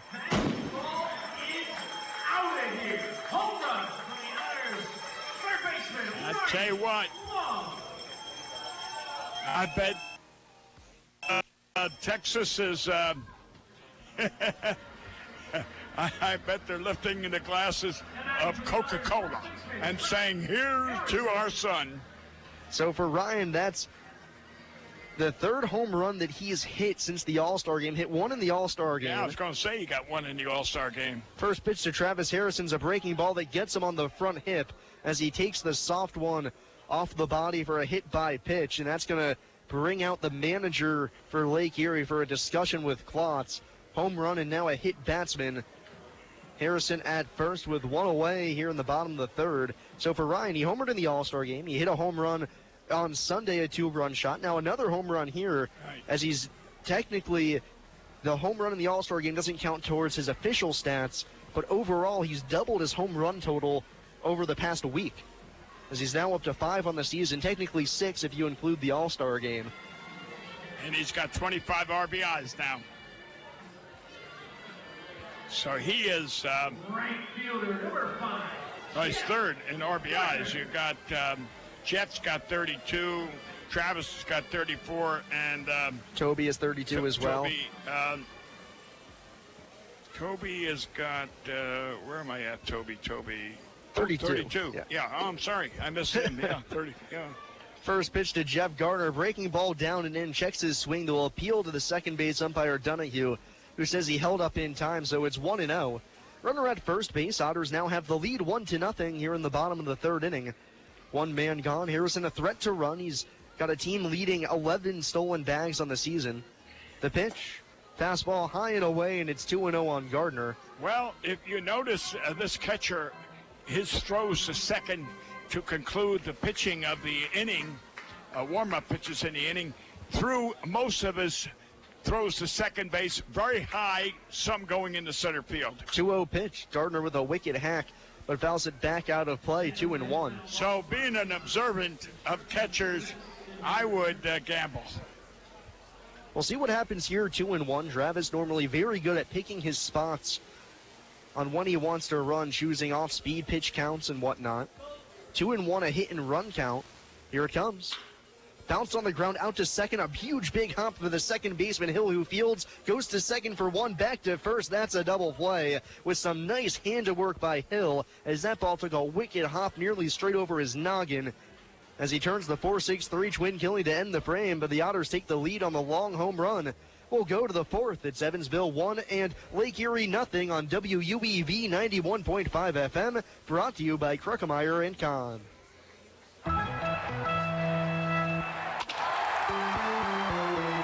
Hi, this is Joe Townsend from JMT Restoration. We are proud to be a sponsor of the 2016 Frontier Champion Evansville Otters. If you ever have a mold or water restoration issue in your home or business, give us a call at 812-205-5384.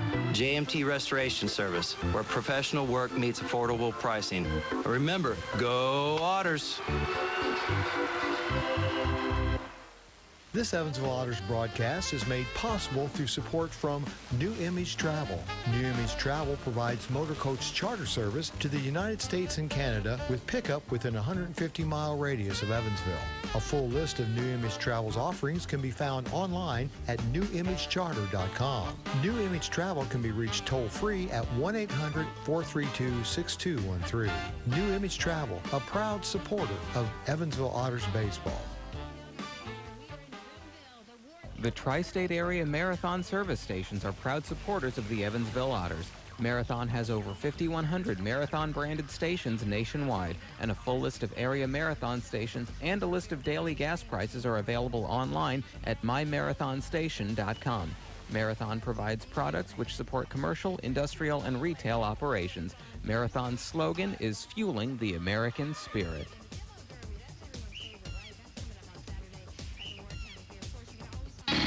You're listening to exclusive coverage of Evansville Otters baseball on 91.5 FM WUEV Evansville.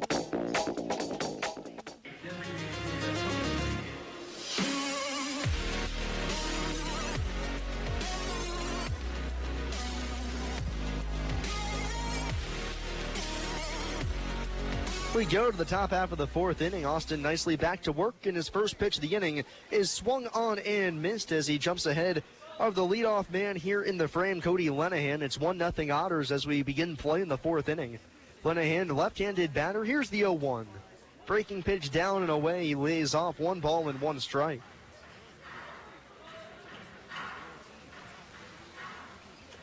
Lenahan singled his first time up. That was a 2-out base knock.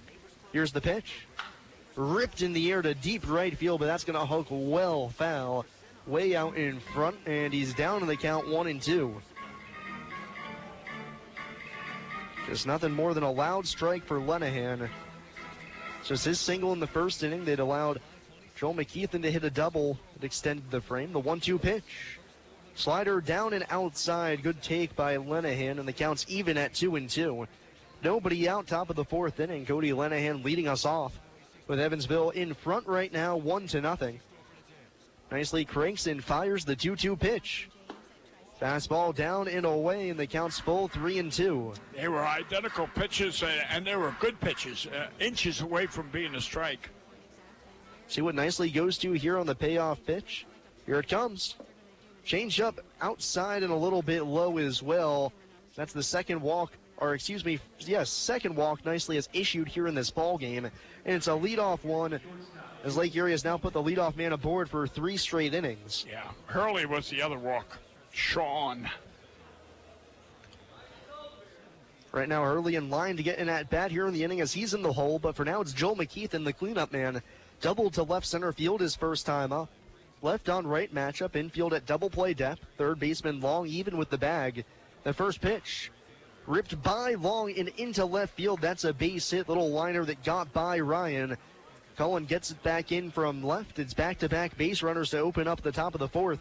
Runners at first and second with nobody out. That's just like the previous where Lenahan got the single and McKeithen got the double. So here we got the base hit and the base hit. So identical.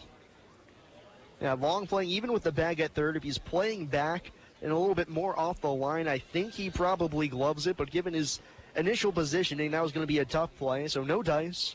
Runners at first and second for Dustin Williams, bounced out to second his first time up. Corners are going to play in on the grass to start. It's a 1-0 game, top of the fourth inning. Remember, fans, this is a 7-inning affair for the first game of the doubleheader. Left on left matchup. Nicely holding, here's the pitch. Misses upstairs as Williams did not show bunt on the pitch, so we'll see if the corners adjust or not. Both batters for Lake Erie, when they bunted, were pop flies.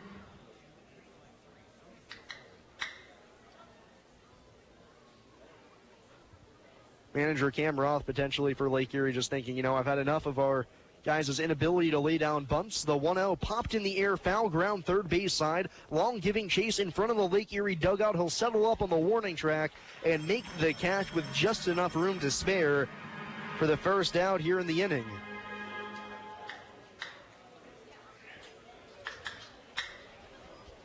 Left fielder number 15, Sean Hurley.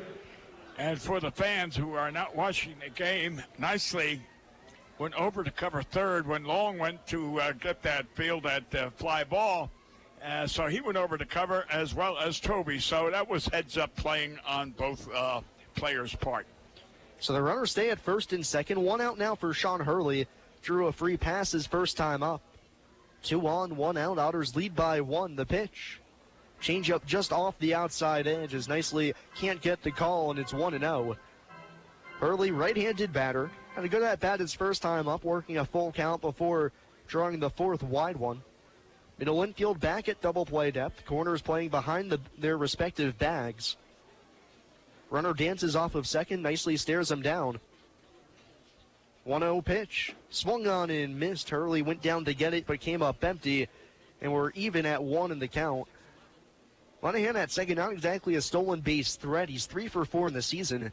But looking at the kind of read he's getting off and nicely how large his lead is, I would not be shocked to see him go in this situation. Nicely set up the belt. Checks the runner. Here's the pitch. Fastball darts down and away. Hurley lays off, and he's back ahead in the count, 2-1. Otters grabbed a 1-0 lead on their first hit of the game in the bottom of the third inning, a solo home run for Ryan Long. But Lake Erie threatening here in the top of the fourth. Runners at first and second. One man gone. I don't know if you'll notice, but Trumbull and Lenahan both are wearing white sleeves on their arm. I wonder why. 2-1 pitch. Popped in the air, first base side, foul ground in front of the Otters dugout. Harrison giving chase as well as DeLuca, and Harrison stumbles on the warning track and can't make the catch as he overran it just a little bit, then lost his footing a touch. As he can't come down with it, it'll drop in for a strike, foul ball on Hurley. Count now 2-2. I observed something, Sam, on that particular play. You got one of the Otter players sitting on a, one of those buckets anyway. He made no indication to help his teammate. I mean, if he had fallen into that dugout, you generally stand up to help him. He's wearing a shirt, so I can't tell what his number is. So it's 2-2 on Hurley. Runner still at first and second. Nicely stares down the runner at second, still looking, and finally time called to the plate as a little ploy there, just to take up some time and throw off the runner's timing. 2 balls, 2 strikes, 2 on. Max was indicating something. I don't know if you've seen him stretching his arm, whatever he was talking to. Maybe it was the outfielder in center, playing more to right center. 2-2 pitch. Fastball by the glove of DeLuca. Everybody's going to advance as that pitch was outside. DeLuca stabbed for it and missed. I'm not sure if that'll go down as a passed ball or wild pitch. But either way, both runners gain an extra base. Runners at second and third. Tying run at third. Go-ahead run at second with 1 away and a full count on Sean Hurley. Well, you know how I'm against catchers with pass balls. They were always wild pitches. That one, that was a wild pitch. It was too far, high and outside. Payoff pitch. Swung on and missed. A huge strikeout for Nicely. His third of the game as he punches out Hurley on a fastball high and away for the second out of the inning. Runners stay at second and third, and the Otters lead remains at 1. Del Rosa, the catcher, struck out on the same type pitch, a high outside pitch. So that's 2 that Nicely got on pitches that were out of the strike zone. So now it's Dalton Wheat. It'll be up to him to try and open the account for Lake Erie. Runners at second and third, 2 down, top of the fourth. 1-0 Evansville. Left on left matchup.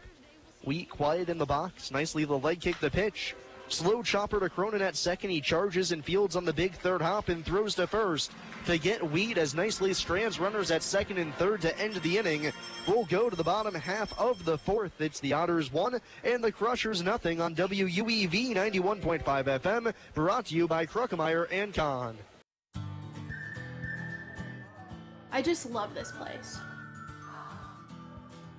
And I just love that ring. It's gorgeous. Where did he get it? Kruckemeyer & Kahn, of course. For the engagement ring that will have everybody talking, look no further than Kruckemeyer & Kahn. With incomparable selection, quality, and service, Kruckemeyer & Kahn is the only choice for the ring that will last a lifetime. Kruckemeyer & Kahn, your lifetime jewelers. So, everybody's talking about the ring. It's pretty great, huh? Pretty great. It's amazing. You gotta tell me, man. Where'd you get it? Kruckemeyer & Kahn, of course. For the engagement ring that will have everybody talking, look no further than Kruckemeyer & Kahn. With incomparable selection, quality, and service, Kruckemeyer & Kahn is the only choice for the ring that will last a lifetime. Kruckemeyer & Kahn, your lifetime jewelers. So let's see it. I absolutely love it. He did a fabulous job picking it out. I couldn't be happier. Well, I had a lot of help. I bet I know where it came from. Krookemeyer and Kahn, of course. For the engagement ring that will have everybody talking, look no further than Krookemeyer & Kahn. With incomparable selection, quality, and service, Krookemeyer & Kahn is the only choice for the ring that will last a lifetime. Krookemeyer & Kahn, your lifetime jewelers. I mean, whoop, whoop.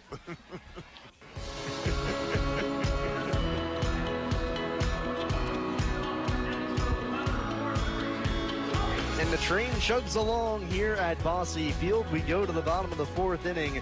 It's the Otters 1 and Lake Erie nothing.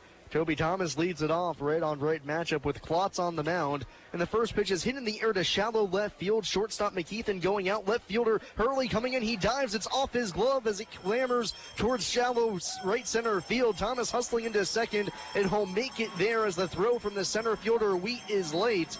Nearly a spectacular play from Hurley turns into a leadoff double for Toby Thomas. That was a big break for Toby. Toby is a pull hitter, and he hits either he pulls the ball down to third, which mostly are his grounders, or he pop flies to short center or center. Good read by Thomas as well after seeing that ball kick off of Hurley's glove to take the extra base. Well, that's experience. Now it's Daniel Spingola who swings at the first pitch and drills it down the right field line towards the corner at the wall. It's gone. A solo home or two-run home run for Daniel Spingola. His first here with Evansville as it's a 3-0 Otters lead as he tucks it just over the wall in right. It's 3-0 Otters. Yeah, the Otters, we were talking about lack of home run power earlier, and they're exhibiting power in this game. I expected it from Ryan, but Spinola, I didn't. Well, again, I don't know him. So 2 hits here in the inning, a double and a home run have produced 2 runs. It's 3-0 Evansville, and now it's Joe DeLuca's turn to hit. Lined out to first, his first time up, base is clear. Klotz back into the windup. The pitch fouled back right to the screen, and it's 0-1. I've got, 8 after 6. We're in the 4th inning. It's a doubleheader. A lot of people are out there in the cars listening to us or just at home. Come on out and see the rest of this. It's a beautiful, beautiful night or afternoon to watch baseball. The 0-1. Fastball drifts high and outside of the count. Evil on DeLuca, 1-1. It's 3-0 Otters now after the 2-run home run for Daniel Spingola. Joe DeLuca at the plate, switch hitting catcher, bats left-handed here against the righty Klotz. The pitch. Fastball called, strike 2 on the inside edge as DeLuca backed out of the way. That fastball ran back to the inside edge. 2 strikes now on DeLuca, nobody out. Bottom of the 4th inning. Chokes up on the lumber. Here's the pitch. Breaking ball lined on one hop to the shortstop McKeithen, who backs up onto the left field grass to field and then throws to first in time to get DeLuca for the first out of the inning. And that was a chalk 'em up type ground ball. As it was going to the shortstop, the first hop it took, it veered to the right, where again, it was a chalk 'em up ground ball.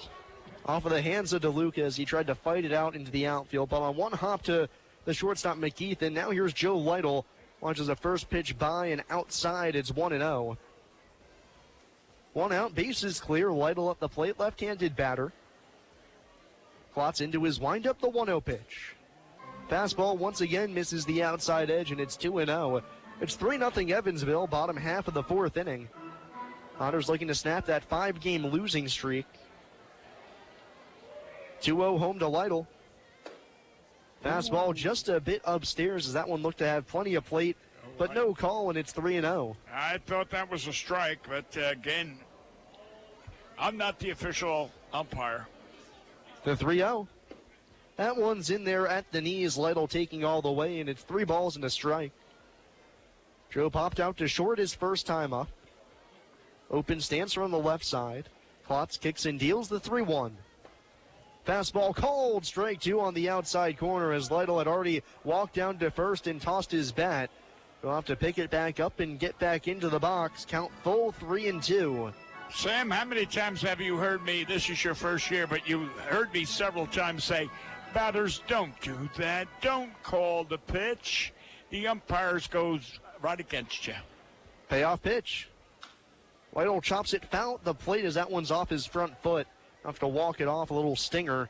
The count stays full 3-2. I'm going to say, if I was a betting man, 8 out of every 10 players that throw the, or I shouldn't say throw, just walk away on a 3-1 count, automatically the umpire says, no, come on back, son.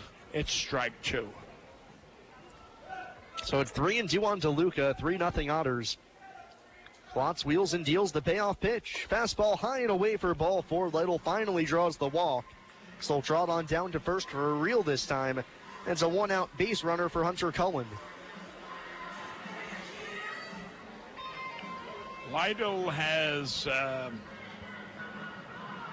stolen bases. 0. I would test this catcher just for the sake of discussion. Let Lytle be the sacrificial lamb? Yes. Cullen at the plate, first pitch to him. Changeup darts outside. It's 1-0. We got Lytle at first. 1 out, bottom half of the 4th inning. Hunter Cullen at the plate, stung 1 out to center, but right out the center fielder Wheat. You've got a perfect situation, left-hand batter. Lytle with an average lead at first, the 1-0 pitch. Fastball able to whittle the inside corner, and it's 1-1. And this guy throws a lot of curveballs. They're all speed. Everything's in favor for the attempted steal. Williams holds on, Lytle at first. Middle infield at double play depth. Third baseman Hutchin even with the bag, the 1-1. Misses upstairs, and it's 2-1. Hey, that would have been the perfect pitch. That high floater. But Lytle doesn't have a big lead. He's not aggressive. Look at the lead he's got. What, 5 foot, 4 foot? Now he's extended to 6. 2-1. Popped back out of play over top the terrace. And the count now even 2-2 on Cullen. Hunter hitting .235 on the season. He's 5 for his last 13. A solid past 5 games for him. Yeah. I always taught Sam, the runner on first, you got to go the length of your body plus 1 so that you can dive in, stretch your arms, and you'll be safe. That's when you have a good lead. 2 balls, 2 strikes, 1 out. The pitch. Poked foul out of play by Cullen as he spoiled a fastball a few inches off the outside corner. Stays alive. If anything, the Otters are making Klotz throw a lot of pitchers here in the frame. And one thing to keep an eye on for Lake Erie, especially once we go to the next game, so they got Justin Sinibaldi starting on the bump for him. Sinibaldi's not a starter. He's a reliever, a very good reliever. 2-2 pitch. Little shallow pop fly to right field. Second baseman Hill back onto the grass, makes the catch, or drops it as he can't see it in the sun. As that'll end up being Lytle out at second on the force out. Cullen goes to first. The Otters will gladly trade that, as Cullen with much better speed at first base. As Hill tried to catch it, just couldn't bring it down. Just when he thought you've seen it all, he drops the easy pop-up but gets the force out. Cullen replaces Lytle at first. And there's now 2 outs as the lineup turns over for David Cronin. Well, you know, Sam, look at it this way. Maybe he played that hoping that the batter wouldn't run, and this was be a double play. Cullen with a strong lead off of first. First pitch from Klotz to Cronin is low, 1-0. Yeah, if that's his thought, he's got to realize, though, that the speed difference between Lytle at first and Cullen at first base is absolutely huge. Cullen, hands down, the fastest guy on the Otters team. We'll see if he runs here. Cronin at the plate, 2 outs. It's 3-0 Otters. Throw over to first, and Hunter back in safely with a dive. Yeah, but what I was saying was going back to the others. See, if he would gotten, if the batter, Hunter, didn't run, he got the go to first base, get the out, then you go second, and or just go to first and tag the batter again. Makes a difference either way. 1-0 pitch. Fastball sails outside, and it's 2-0 on David. He's 0 for 1, walked to lead off the home half of the first, then flew out to left. I'm sorry. Oh, go ahead, Bill. I was going to say, you never cheat. All you do is outsmart the other team. Working within the confines of the rules. The 2-0 pitch. Bouncing ball out to second. Hill over towards the bag. Fields it, gobbles, and throws to first in time to get Cronin to end the inning. One base runner left on for the Otters, but they score 2 on the Daniel Spingola 2-run shot. Will go to the top half of the 5th. It's the Otters 3 and Lake Erie nothing. You're on WUEV 91.5 FM. Brought to you by Kruckemeyer and Kahn. SRG Global, a Guardian company, would like to wish the Evansville Otters the best of luck in today's contest. Founded in 1932, SRG Global is one of the world's largest manufacturers of chrome-plated plastic parts for the automotive, commercial truck, and household appliance industry. Located locally at 601 North Congress Avenue in Evansville, SRG Global can be found online at srgglobal.com. They can also be reached in Evansville by phone at 812-477-6151. The Tin Fish Restaurant, located at 300 West Jennings Street in Newburgh, Indiana, is a proud supporter of Evansville Otters baseball. Independently owned and operated, the Tin Fish menu features salads and sandwiches, as well as seafood platters and combos, and seafood burritos, tacos, and burgers. The Tin Fish Restaurant is open 7 days a week from 11 a.m. to 8 p.m. It can be reached by phone at 812-490-7000. The Tin Fish Restaurant. Injuries are inevitable. It doesn't matter if you're playing baseball, walking the dog, or falling from a ladder. Injuries happen. When they do, Tri-State Orthopedics offers treatment for sprains, strains, and fractures by medical specialists. Tri-State Orthopedics is located at 225 Cross Lake Drive in Evansville, just north of the Lloyd and I-164. Tri-State Orthopedics can be reached by phone at 812-477-1558. Its urgent care line is 812-474-OUCH. Tri-State Orthopedics, a proud supporter of Evansville Otters baseball.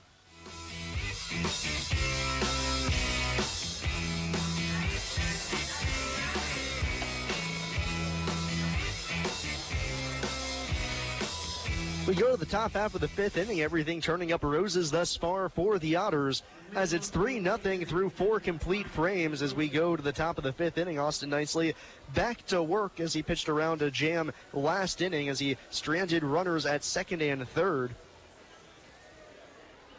He'll pitch to 8, 9, and 1 in the order here for Lake Erie. Brian De La Rosa, Douglas Trimble, and then the leadoff man, Dane Hutchin.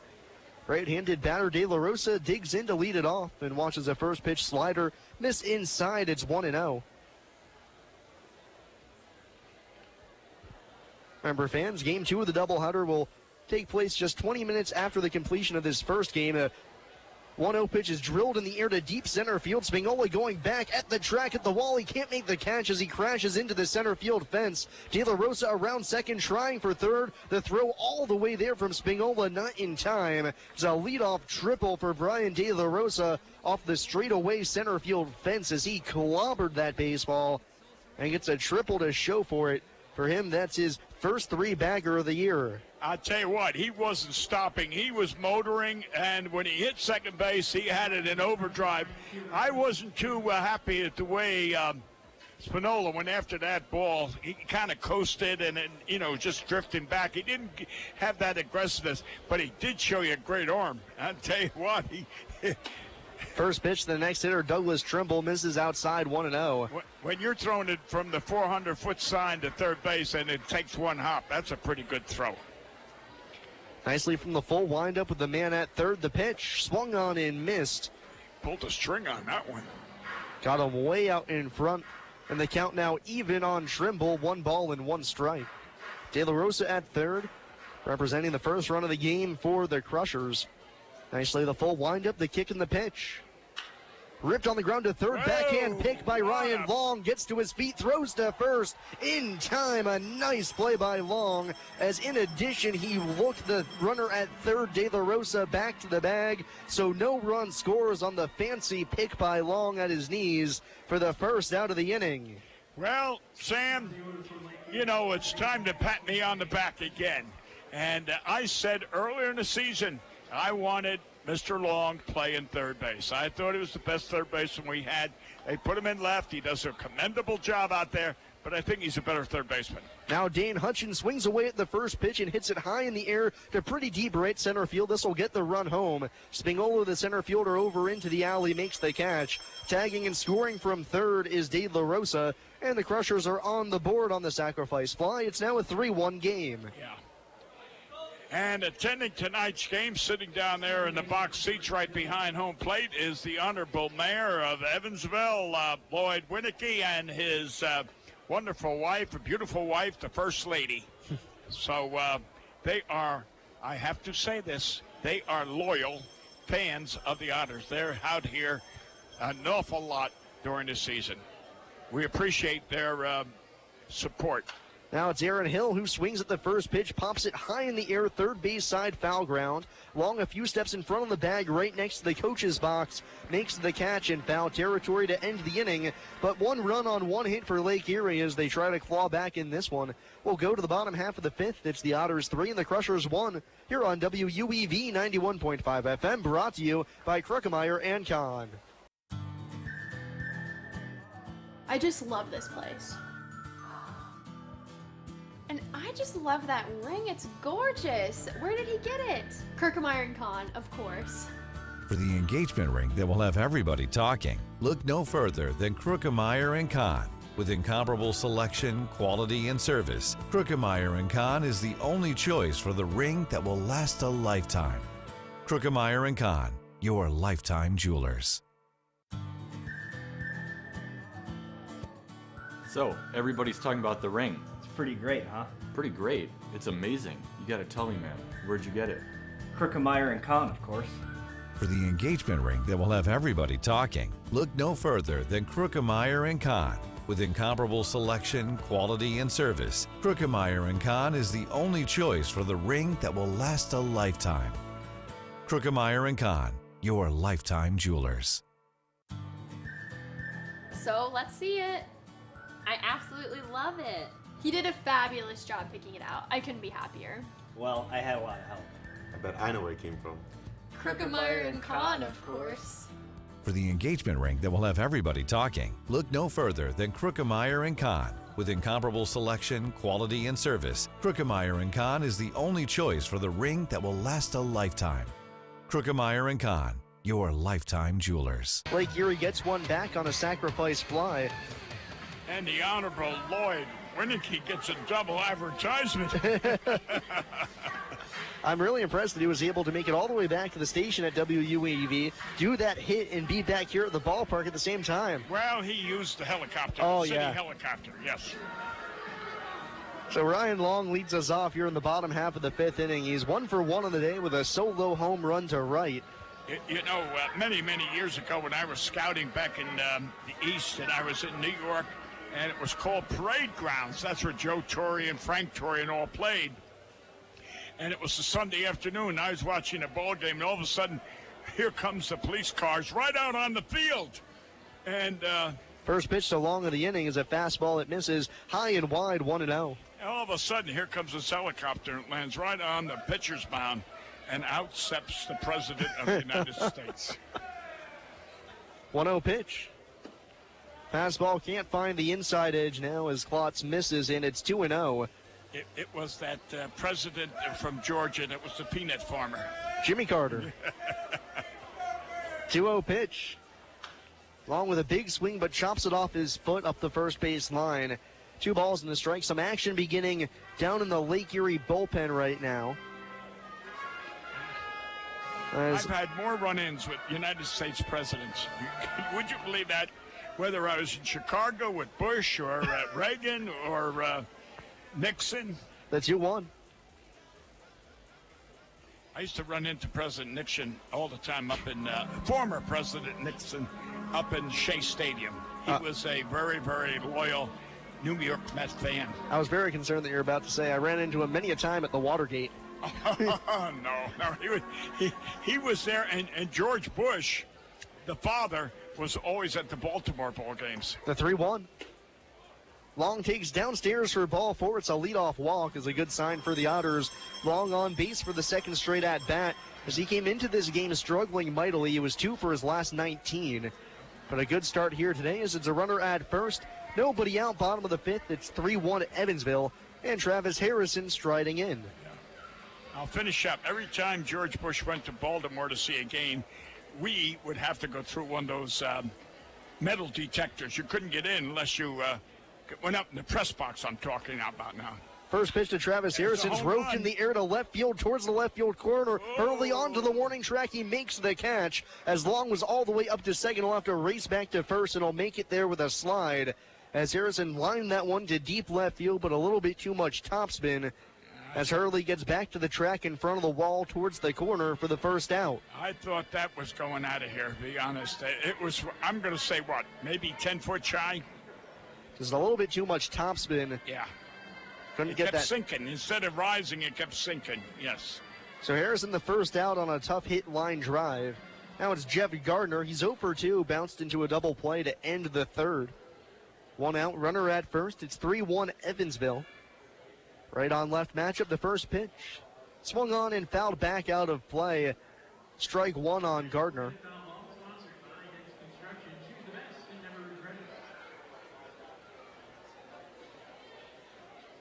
You know, George Bush, the younger one, used to own the Texas Rangers. Yeah, he had to sell him before he became president. Yeah. Would have been a small conflict of interest. Yeah, he used to be there at Arlington, where they... 0-1. Fastball high and wide, count level on Gardner, 1-1.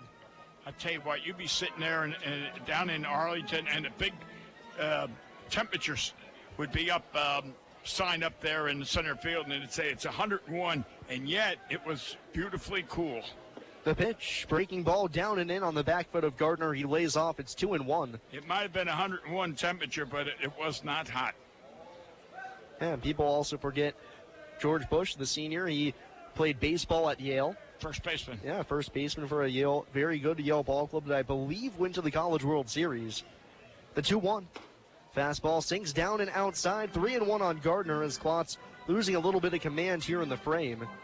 So it looks like up, down in the bullpen right now, it's Luke Watts, 6'3" righty from Appalachian State.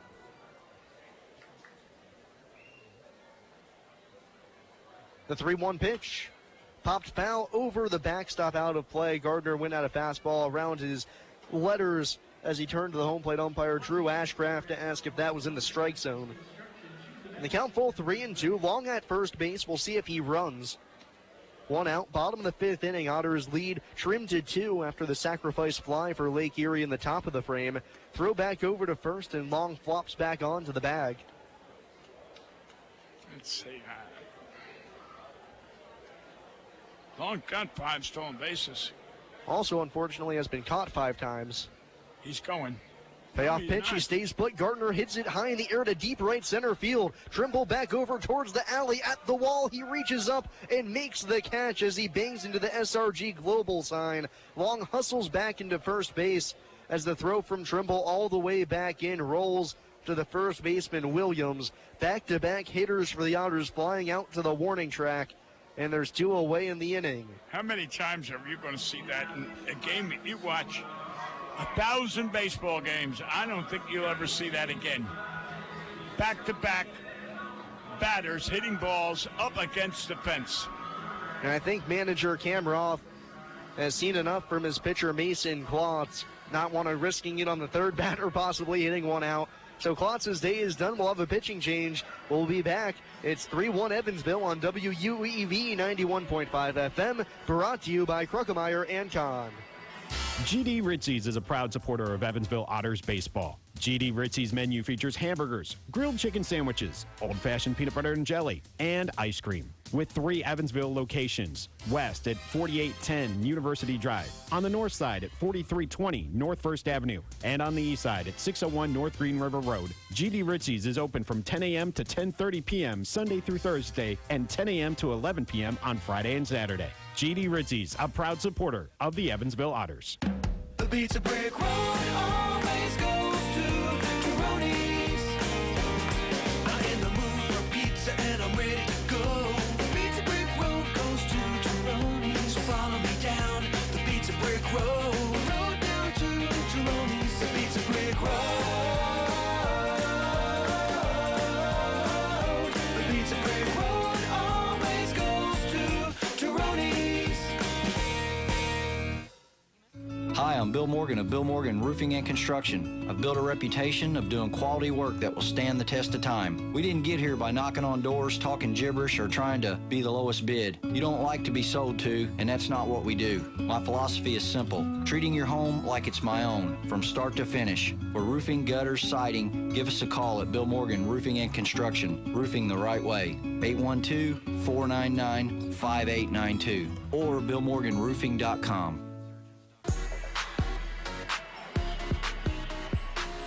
First pitching changed the day for either ball club as Luke Watts on to replace Mason Klotz.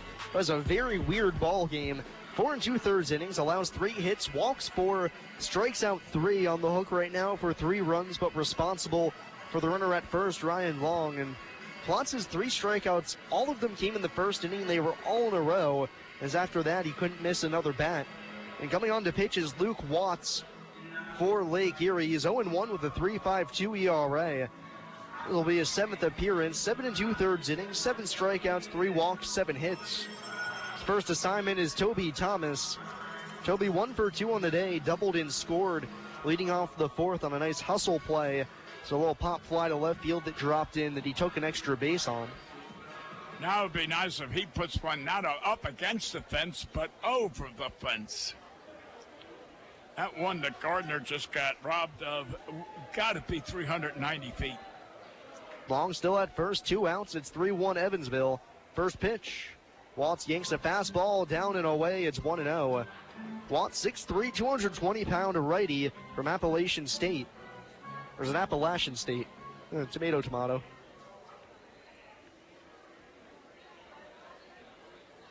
Long being held on at first. Thomas taking in, right-handed batter. Watts sent the pitch. Grounded to the backstop, and the count's even at 1. Appalachian State always had outstanding college baseball. And a lot of professional baseball players come out of that particular college.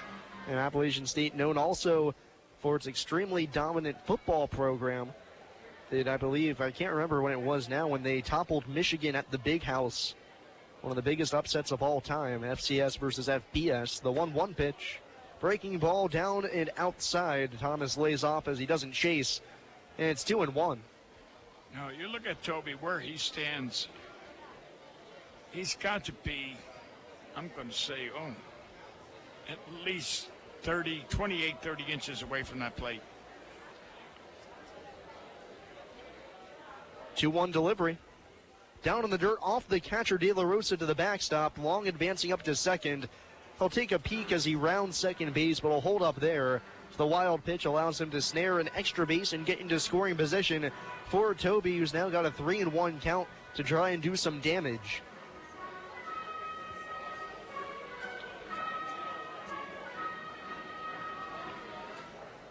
Yeah, Toby, I'm going to repeat myself. If Toby had just moves up, I'm going to say 3-4 inches, where his bat would cover that outside plate. He could hit a lot of balls to right center, and force the 3-1. Fastball called, strike 2 on the inside corner as Thomas had lifted his arms out of the way, thinking that was inside, but Watts gets the call, so the count full 3-2. There's 2 outs, a runner at second. 3-1 Evansville, bottom half of the 5th inning.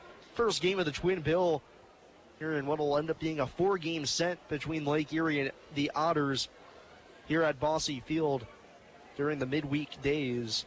Payoff pitch. That fastball is spiked out in front of home plate. Nice block by De La Rosa. Thomas will eschew the bat, go on down to first with the walk as Watts gives a free pass out to the first man he faces. And there's now 2 men on with 2 outs for Daniel Spingola, who crushed a 2-run homer to right his last time up. That's the difference in the game right now. And also his first home run as an Otter.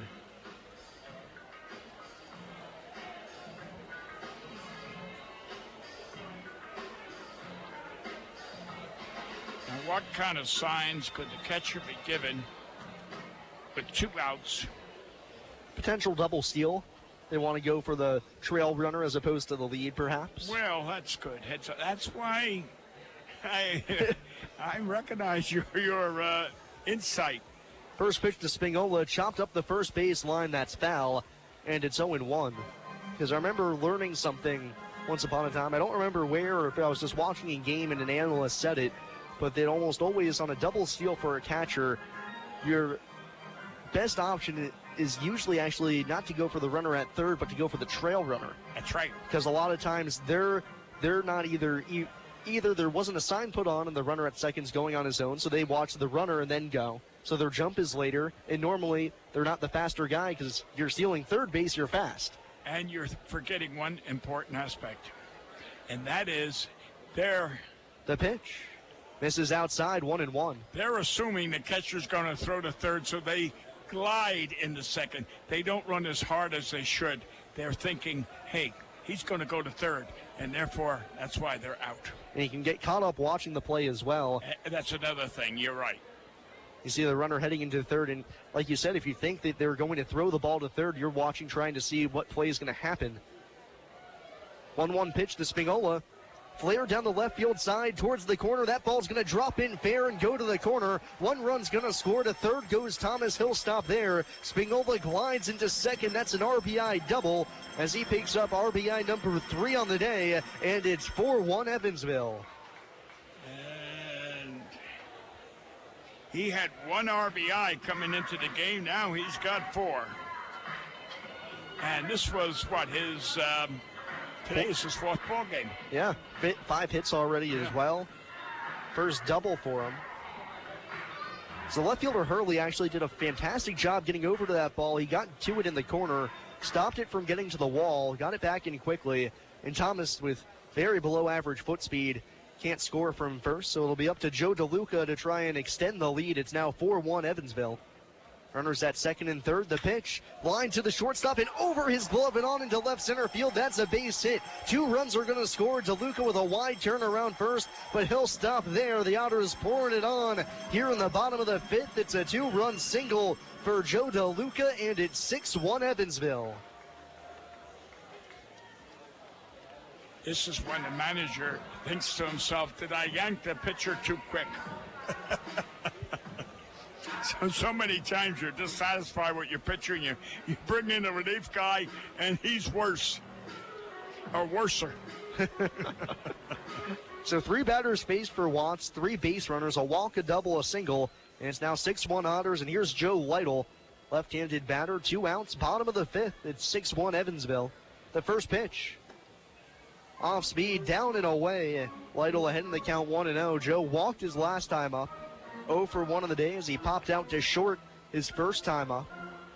They've scored 6 runs in this game. That's more than they scored in the last 3 against Normal. The 1-0 pitch is down in the dirt, gets away from the catcher De La Rosa as it bangs towards the Otters bullpen.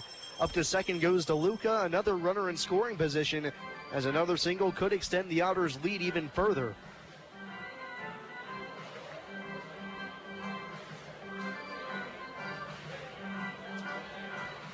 Yeah, the Rosa's having a pretty hard time back there today.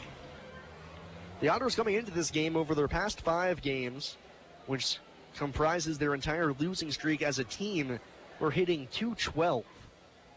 The pitch to Lytle, rolled on the ground up the first base line. First baseman Williams behind the bag, gloves it, takes it to the bag himself to retire the side. But the Otters add 3 more, will go to the 6th. It's now 6-1 Evansville here on WUEV 91.5 FM, brought to you by Krukemeyer and Kahn. No matter how large or small your digging project may be, no matter how urban or rural, you must always call 811 before any digging project. 811 is our national one-call number, alerting your local utility companies to come out and mark any lines they have near your dig site. So before you do this or this, make sure you do this. For digging projects big or small, make the call to 811. Brought to you by Indiana 811. Heritage Federal Credit Union has 7 full-service branches in both Evansville and Newburgh, serving more than 38,000 members. Membership is open to anyone who lives, works, worships, or attends school in Vanderburgh or Warwick County. Heritage Federal Credit Union offers mortgage and consumer loans, checking and savings accounts, as well as online banking for members. Heritage Federal Credit Union can be reached toll-free by phone at 1-800-858-1693. It can also be found online at hfcu.info. The Evansville Otters would like to thank the Evansville Courier and Press for their support and coverage of Otters baseball. The Evansville Courier and Press provides news, sports, and weather coverage to the Tri-State, both in a print and online edition. The Evansville Courier and Press can be found online at courierandpress.com, as well as on Facebook, Twitter, Instagram, and Pinterest. The Evansville Courier and Press, a member of the Journal Media Group.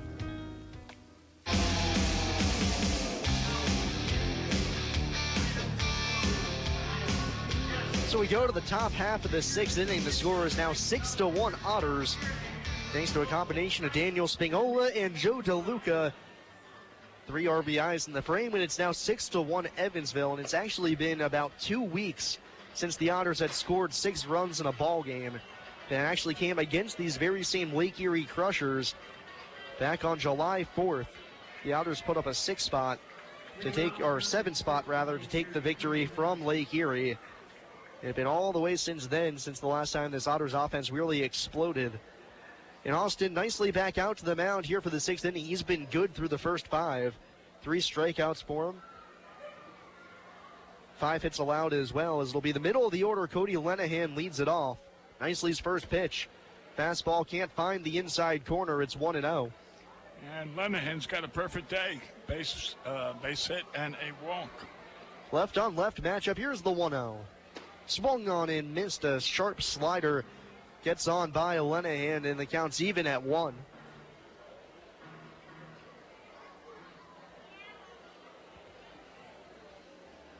Nicely, Roxon fires the pitch on the outside corner as he spots the off-speed pitch perfectly to freeze Lenahan. And it's a ball in 2 strikes. Nobody on, getting underway here in the top of the 6th inning. Lenahan leading it off 3, 4, and 5 in the order for Lake Erie. The 1-2 pitch. Bouncing ball up the first base side, that's foul, as it looked like Lenahan lost his footing in the box as his back foot went sliding. And it's 1 ball and 2 strikes. You know what I've noticed, Sam, this year? There's more ball players wearing their pants pegged that you see the socks, rather than the long. 1-2 pitch. Slider just outside. We're even at 2.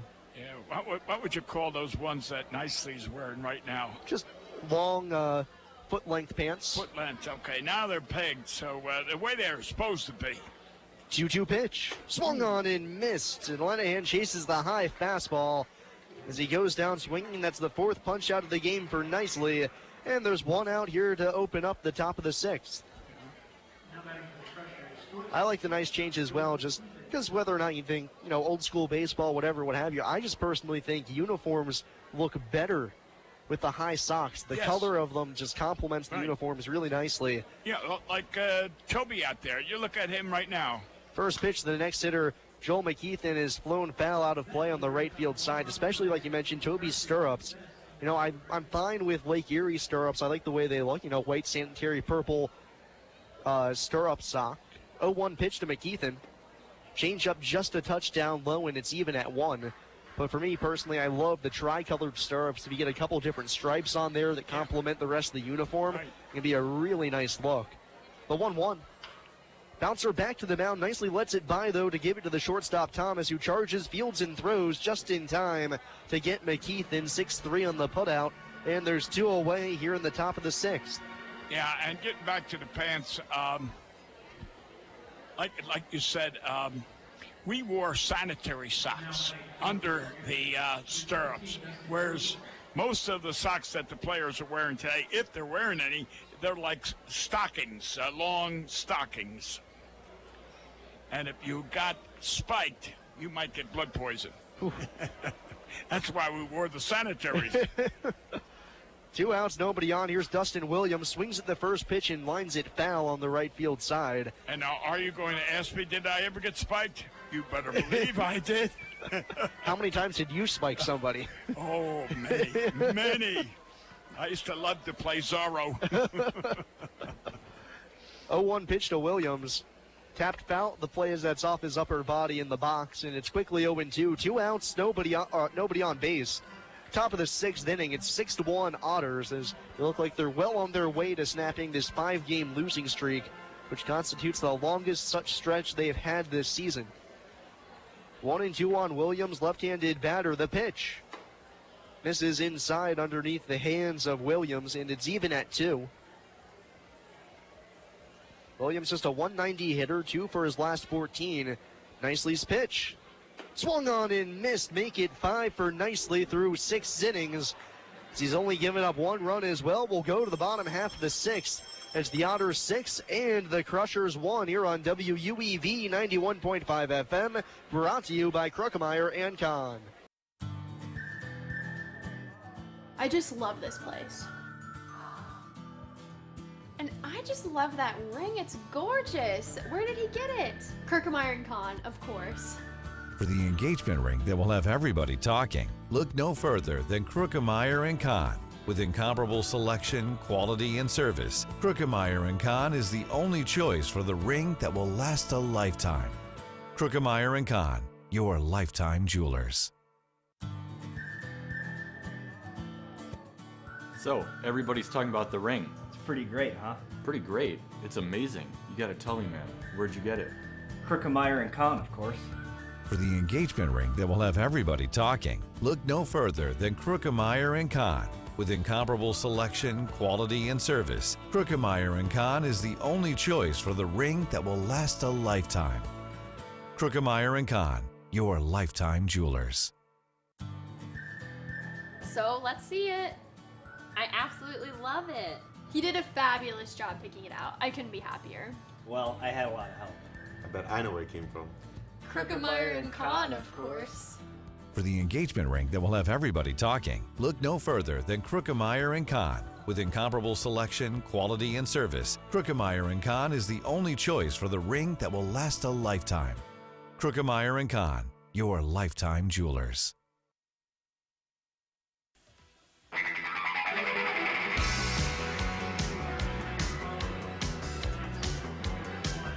We go to the bottom half of the 6th inning. It's the Otters 6 and the Crushers 1 here on WUEV 91.5 FM. Alongside Bill McCune, I'm Sam Jelnick here for the first game of this doubleheader between the Otters and Crushers. Remember, about 20 to 30 minutes after the completion of game number 1, we'll have the second game coming at you. But for now, we got to put the finishing touches here on the opener. Hunter Cullen leads us off here in the bottom of the 6th against Luke Watts, who stays on out of the bullpen, and the first pitch of the frame is on the outside corner, 0-1. And to our fans out there, the Japanese sumo wrestlers are back to entertain in between innings. I always love those guys. Love to see you compete in that, Bill. The 0-1, down to the dirt, it's 1-1 on Cullen. Well, I'll tell you what, if you don't want to watch the Otters, come out and see the sumo wrestlers like they did years ago when I joined the San Diego Padres. They used to come to see the chicken. They didn't care about the ball game. They just watched the chicken. The San Diego chicken was one of the greatest promotional ideas I have ever seen. And yet we threw them off the field in World Series. The pitch, fastball high and outside, 2-1 on Cullen. Leading off the bottom half of the 6th inning, Otters up by 5. 1984, we were in the World Series. He came down on the field. My brother, the general manager, says, "Get off the field. Entertain in the stands, not on the field." They didn't, so we had the cops put them away. The 2-1. Breaking ball slides just off the outside corner. 3-1 on Hunter. He's 0 for 2, bounced out to second, also flown out to center.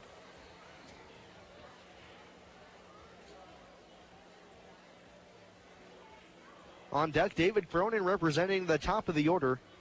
3 balls and a strike on Cullen. The pitch. Fastball down in the dirt. Cullen takes. That's ball 4. Leadoff walk for the second straight inning allowed by Lake Erie pitching. Hunter aboard at first. So he reaches base for the first time today. Top of the order for the Otters, second baseman David Cronin. The lineup turns over now for David Cronin, who has been in a bit of a snide, just like Ryan Long coming into this game.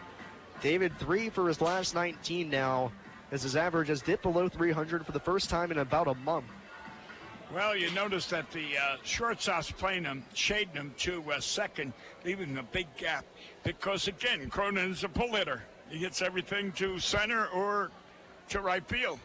Cullen at first, large lead, the first pitch home. Skips on in, but a nice backhand pick by De La Rosa. And it's a ball and no strikes. Nobody out, runner at first.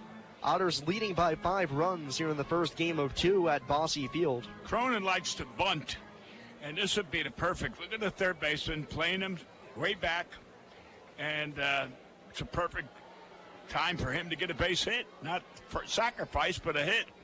1-0 pitch. Takes it downstairs, and it's 2-0 as Watts has had a little trouble commanding the strike zone here. All right. We've seen Cronin bunt or attempt to bunt when you had a runner on second and 2 outs. Now, right here is a perfect bunt situation. 2-0 on Cronin. Cullen with his lead off of first. Watt sets up Crossfire on the mound. The leg kick, the pitch. Line to short, but right at McKeithen. The shortstop Fields throws back to first, not in time, as the ball came out of the glove of the first baseman Williams anyways, so Cullen back in safely. Cronin a tough look out there as he scorches one right at McKeithen for the first out of the inning. Third baseman Ryan Long. Well, again, shading him there. If he, the shortstop was in normal situation, he probably might have been a base hit. So now it's Ryan Long, who's had himself a nice day, a sacrifice bunt, a walk, and a solo home run. Scored twice as well. Cullen at first, 1 gone. The pitch. Long rips it on the ground through the hole on the right side. Cullen racing around first base. He's going to get to third without a play, as with good speed, right fielder Trimble, all he can do is get it back into second. Runners at the corners now with 1 away for Travis Harrison. I'll tell you, Ryan is having a great day, but he's what, the only 300 hitter? Well, yeah, count the only qualified 300 hitter we have on the team. DeLuca has an average above 300, but he has not accrued enough plate appearances to appear in the batting title race. Right. Ryan, the only man on the Otters hitting above 300 who's eligible for the title. Now it's Travis Harrison, runners at first and third, 1 out. Right on right matchup, the pitch.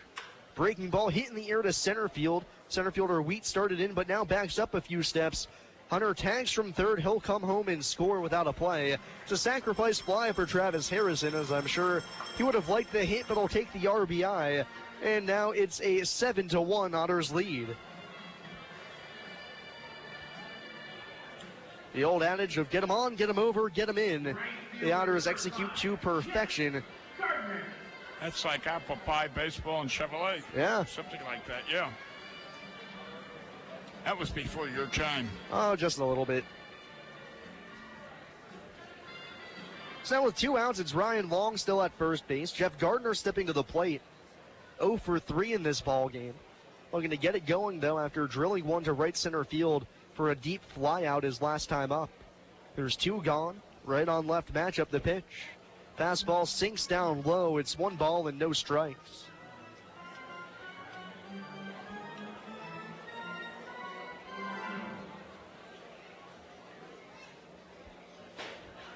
Jeff, a team leading 6 home runs, but Ryan Long starting to come after him for the crown. The pitch. Gardner with a big swing and a miss as a hanging breaking ball, but can't touch it, and it's even at 1. Long with now 5 on the season. Yeah, Toby and Ryan both got 5, and Jeff's got 6. So that's 1-1 on Gardner. Runner at first, 2 gone. The pitch. Swung on and missed. Chased the pitch on his back foot. And it's 1 ball and 2 strikes. Shadows now engulfing the infield past the mound. The third base area and first base area covered, but the middle infield and the outfield still in sunshine. That's a beautiful day for baseball. Beautiful.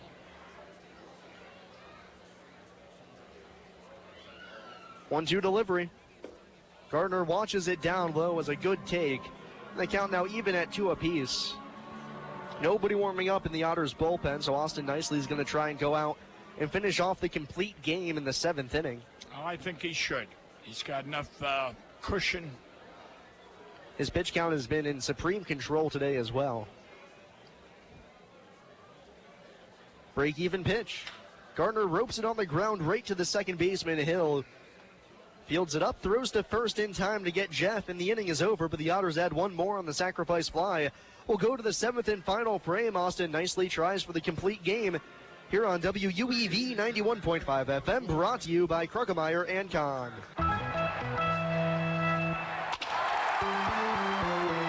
Hi, this is Joe Townsend from JMT Restoration. We are proud to be a sponsor of the 2016 Frontier Champion Evansville Otters. If you ever have a mold or water restoration issue in your home or business, give us a call at 812-205-5384.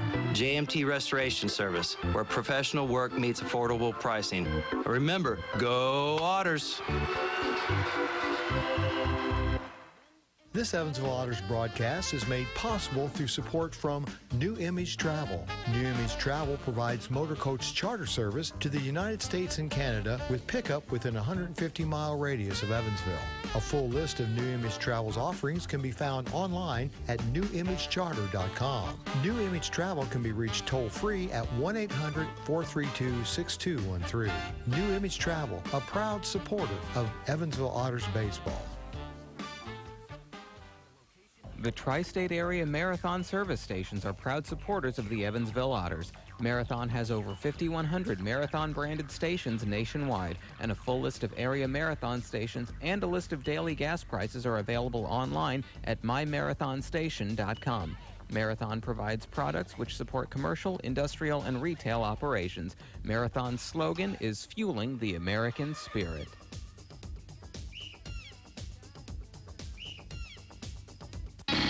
You're listening to exclusive coverage of Evansville Otters baseball on 91.5 FM WUEV Evansville.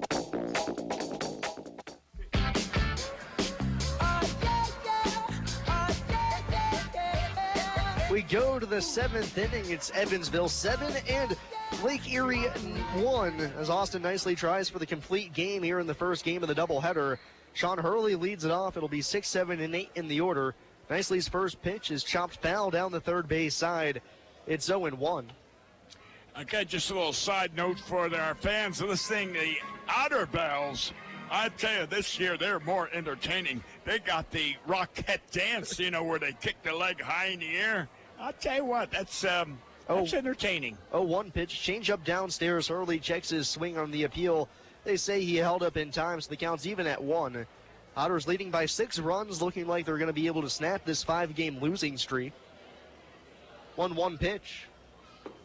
Change up downstairs, and it's 2 balls and 1 strike. Nicely, if he can finish this off, would be a very nice asset for Andy McCauley, not having to use his bullpen in the first game of the doubleheader. And I'll tell you, if they do win. The 2-1 misses inside, and it's 3-1 on Hurley, leading off the top of the 7th. If they do win this game, Las Vegas odds were 2-1. They had the white uniforms, so therefore that was in their favor. 3-1 pitch home. Misses down and in. That's ball 4. As that was a very weak toss for Hurley on his back to the dugout as he nearly flung it back to the backstop. But it's a leadoff walk for Austin. That's the first walk he's issued since the 4th inning. To the same Hurley. Oh, no, Hurley was the first walk in the first inning, or the first walk. In the second, in the second inning. So Hurley walks for the second time, and now it's Dalton Wheat, grounded out twice thus far. Runner at first, nobody out, top of the 7th. Otters lead by 6. The first pitch, fastball on the front hip of Wheat as he turns out of the way. It's 1-0. Austin's pitch count very manageable right now at a total of 76 pitches. Oh, that's not many at all. Garrett Harris warming up down in the bullpen just in case Austin finds his way into trouble here in the frame. He's got a cushion. 6 runs up the Otters are right now. The pitch. Fastball upstairs, and it's 2-0. Okay, here comes, there you go. There's the smart catcher, Joe DeLuca. And going out there just to calm them down. That's what you got to do is say, hey, look, you got a 6-run lead. Never mind the guy that's on first base. Even if he scores, it's not important. Just concentrate on the batter. All we need is 3 outs. Just worry about him. So everybody goes back to their respective positions now. Middle infield at double play depth. Nobody out. 2-0 on Wheat. Kicking the pitch. That one's there at the knees as Nicely finally finds the strike zone on Wheat. It's 2-1. You know, I always tell a story, Sam. I've told it many times on this program, but for your edification, I'll bring it out. Nicely set at the belt, stares down the runner. The 2-1. Popped in the air, foul ground, third base side. DeLuca, the catcher, giving chase in front of the Lake Erie dugout. But he's going to run out of room as Long was over there, too. But it bangs on top of the roof, and it's 2-2 on Wheat. We're in a championship game over there in Europe, and pitcher I had, Tex Martin. I had a situation similar to this, and he started getting a little wild, and I called timeout, and I went out, reached in my back pocket, had a deck of cards, and I showed it to him. I said, take one, look at it, put it back in the deck. And I shoveled, I said, here, this is your card. He said, no. I said, okay, let's get back. Now, all I did is break the tension, that was all. The 2-2 to Wheat. Swung on and missed, down looking, or down swinging rather, as Nicely picks up strikeout number 6 on the game. And there's one out here in the top of the 7th. Yeah. See, all you want to do is take the tension away, you know, where the pressure's building, and they're going to get wild and wild and wild. And so you just break it and say, hey, you know, calm down. Psychology, they call it. Runner at first, here's Brian De La Rosa, tripled off the center field fences last time up and swings and misses as Nicely goes to the good changeup to get De La Rosa off balance, 0-1. Oh, he was. That was way outside, and he chased that. It was like a grapefruit, I guess, you know. Runner at first, one gone, top of the 7th. Otters looking to take the first game of this twin bill at 7-1. Nicely set, rocks and fires the 0-1 pitch, same result. As De La Rosa goes whiffing on a changeup in the dirt, it's 0-2.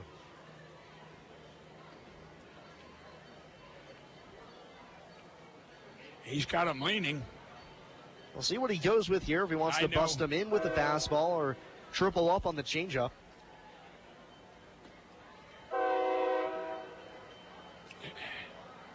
Oh-2 delivery. Went to the changeup again, and De La Rosa pops it up to the second baseman, Cronin, shielding his eyes from the sun. He makes the catch. De La Rosa retired on the pop-up. Staying at first is Hurley, and there's 2 away here in the 7th. And there goes Paul Mattingly's freight train. Whoop, whoop. I tell you what, it wouldn't be baseball. There it goes, listen. It wouldn't be baseball in Otterville if we didn't have that train. So the final hope for Lake Erie, Douglas Trimble, he's 1 for 2. 2 outs, top of the 7th, it's 7-1 Otters. The first pitch of the AB lined back to the screen. Strike 1 on Trimble. So for the Otters, should they hold serve with one more batter to go, they would improve to 27-26 on the season. Nicely would pick up his 4th win of the season. Well, what would be more important than the win would be he went the distance. That is important to a pitcher's makeup. The 0-1. Foul tipped at the plate as that one's off the mask of DeLuca. And it's no balls and 2 strikes on Trimble. The Crushers down to their final out here in game 1 of the doubleheader. The Otters look to win their 3rd in a row against Lake Erie this season and snap a 5-game losing streak. And like you mentioned, Nicely going the distance here would be so big because now all of a sudden in the 2nd game of the doubleheader, Andy McCauley's got the whole bullpen to go through if he wants. Yeah. And then, you know, the Otters play 3 more games here against Lake Erie in the series. 0-2 on Trimble. Here it comes. Change up in the dirt, blocked by DeLuca. Trimble lays off, and the count moves to 1-2. Did you see where Joe DeLuca lined up for that pitch? Way outside. He got it where he called, but I think he overemphasized that location. Just put the glove there. 1-2 now on Trimble. The kick and the pitch. Popped foul out of play on the right-hand side. And we'll do the 1-2 at least one more time.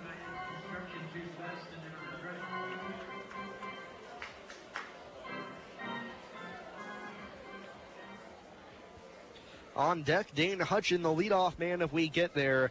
But right now, 2 outs. The Otters lead 7-1 in the 7th and final frame. 1-2 on Trimble. Nicely delivery. Fastball downstairs. Trimble leaves it there, and the count's now even at 2. So Lake Erie not going away without just a little bit of a fight. And Harrison, who's playing first base, is playing off the bag because, again, the runner, it doesn't mean a thing. 2-2 pitch. Runner goes. Line drive back up the middle. That's down for a base hit over into the left center field alley. Spingola cuts it off. Runner goes to third. Staying at first is Trimble. It's his second base hit of the game. And we play on for at least one more hitter. Runners at first and third with 2 away for the leadoff man, Dane Hutchin. Hutchin has grounded to second, fly to the catcher, and fly to center, right? Correct. Sacrifice fly his last time up. The only run of the game thus far for Lake Erie. He can try and claim all the RBIs for himself here if he picks up another hit. He's got men at the corners, first and third, 2 outs, top of the 7th. It's 7-1 Evansville. They try to lock up this game 1 victory here in the doubleheader. Runner not being held on at first. First pitch of the at-bat. Nicely fires a strike on the outside corner, 0-1.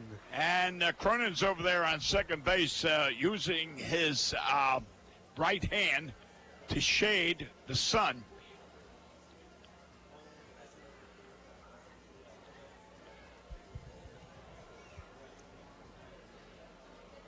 A 1 pitch.